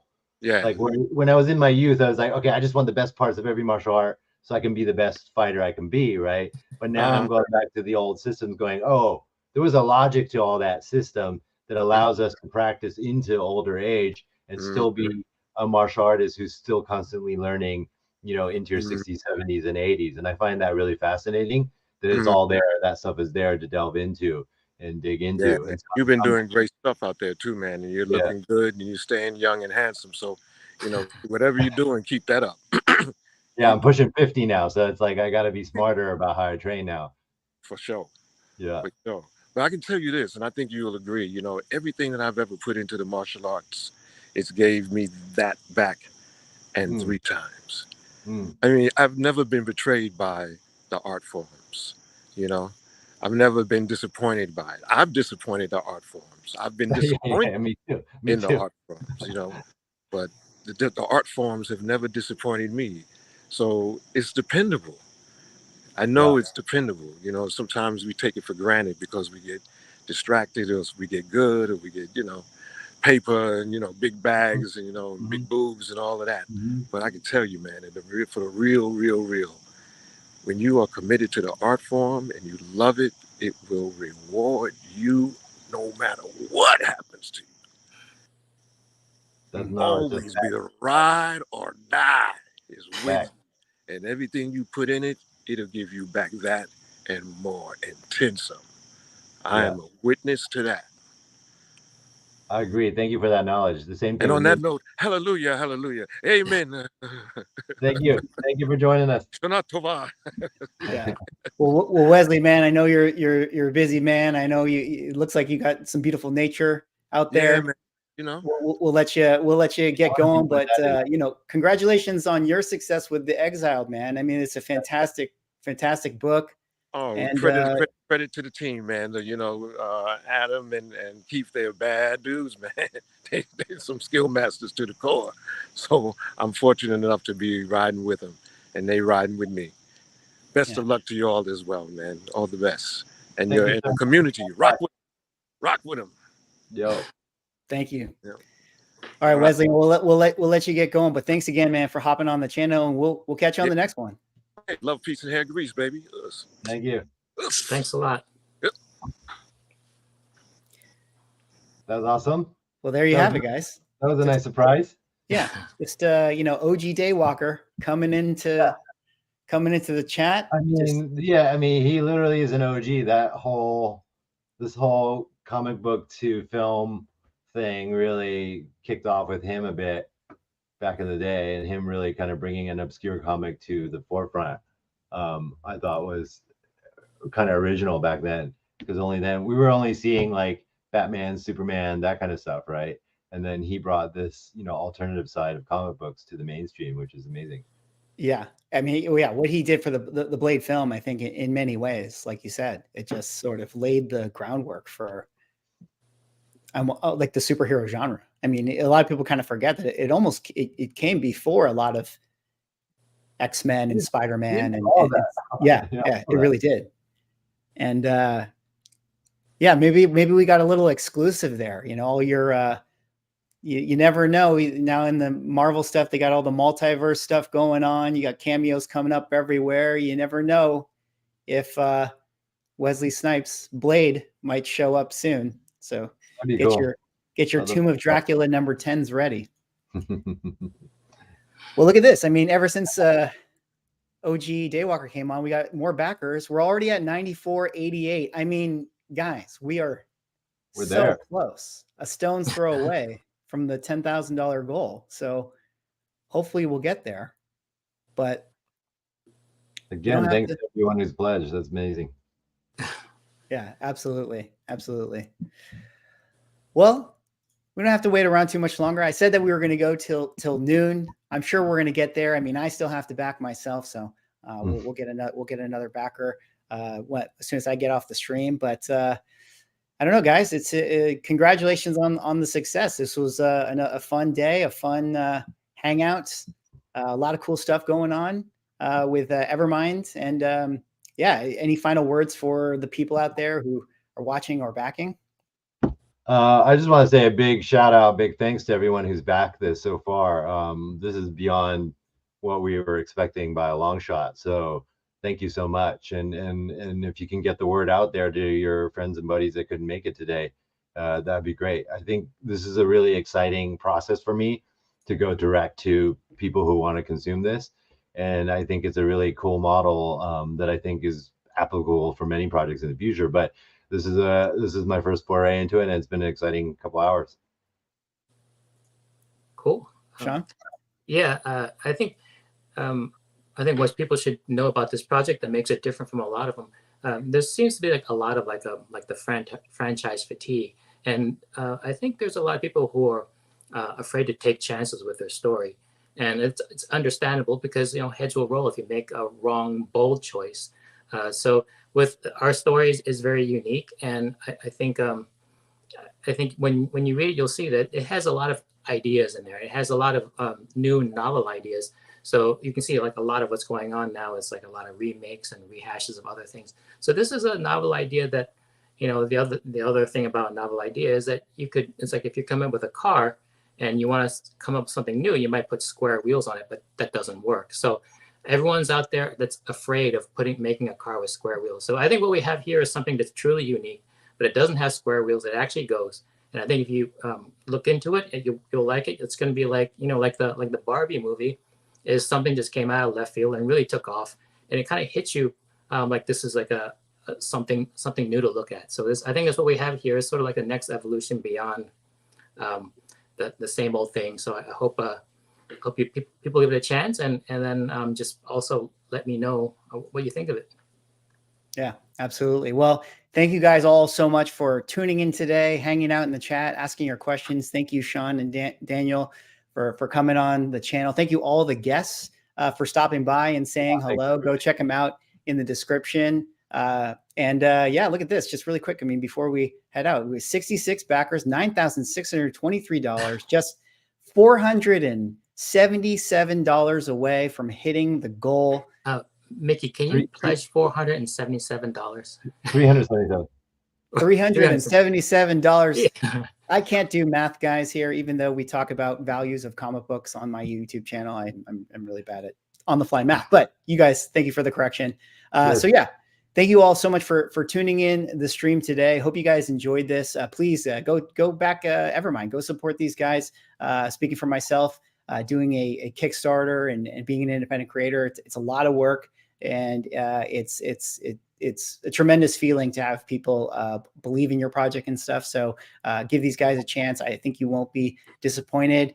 And with that, I'm going to say goodbye. I'm going to play us out with the Kickstarter trailer one more time in case you guys missed it at the beginning of the stream. But with that, see you all in the next one. When I used to close my eyes and dream of the future, I would envision a utopia, a world united by human innovation. But now, all I see is greed. I am Frankenstein, and my monster is my technology. Neuralink, a highly complex system that allows our consciousness to be uploaded into any instrument we can imagine. I should have known those instruments would be used for destruction, with evil agencies using it for their quest to power. I, Lucas Jong, must put an end to my creation, no matter the cost. As I always say, the future is in your hands. Hey everyone, I'm Daniel Wu from Into the Badlands, Westworld, and Disney's American-born Chinese. I am super excited to announce the official launch of the Evermind comic book Kickstarter campaign. You may have noticed in the exclusive comic preview that Lucas John kind of looks like me. Well, that was no accident. Evermind creator CHEN based the character off my likeness, so it feels fitting to officially be on the team. Being a co-creator of an epic comic series has always been a goal of mine, and I cannot wait to go on this journey with you all. So, what is Evermind about? Evermind is a science fiction graphic novel set in a dystopian near future that follows a famous scientist, Lucas Jong, and his discovery of a revolutionary technology that changes the world called Neuralink. With this new ability to transfer human consciousness into advanced machines, Lucas unintentionally creates an arms race among several evil corporations. So as the Oppenheimer of his time, Lucas makes it his mission to ensure that his tech doesn't fall into the wrong hands, even if that means using it on himself.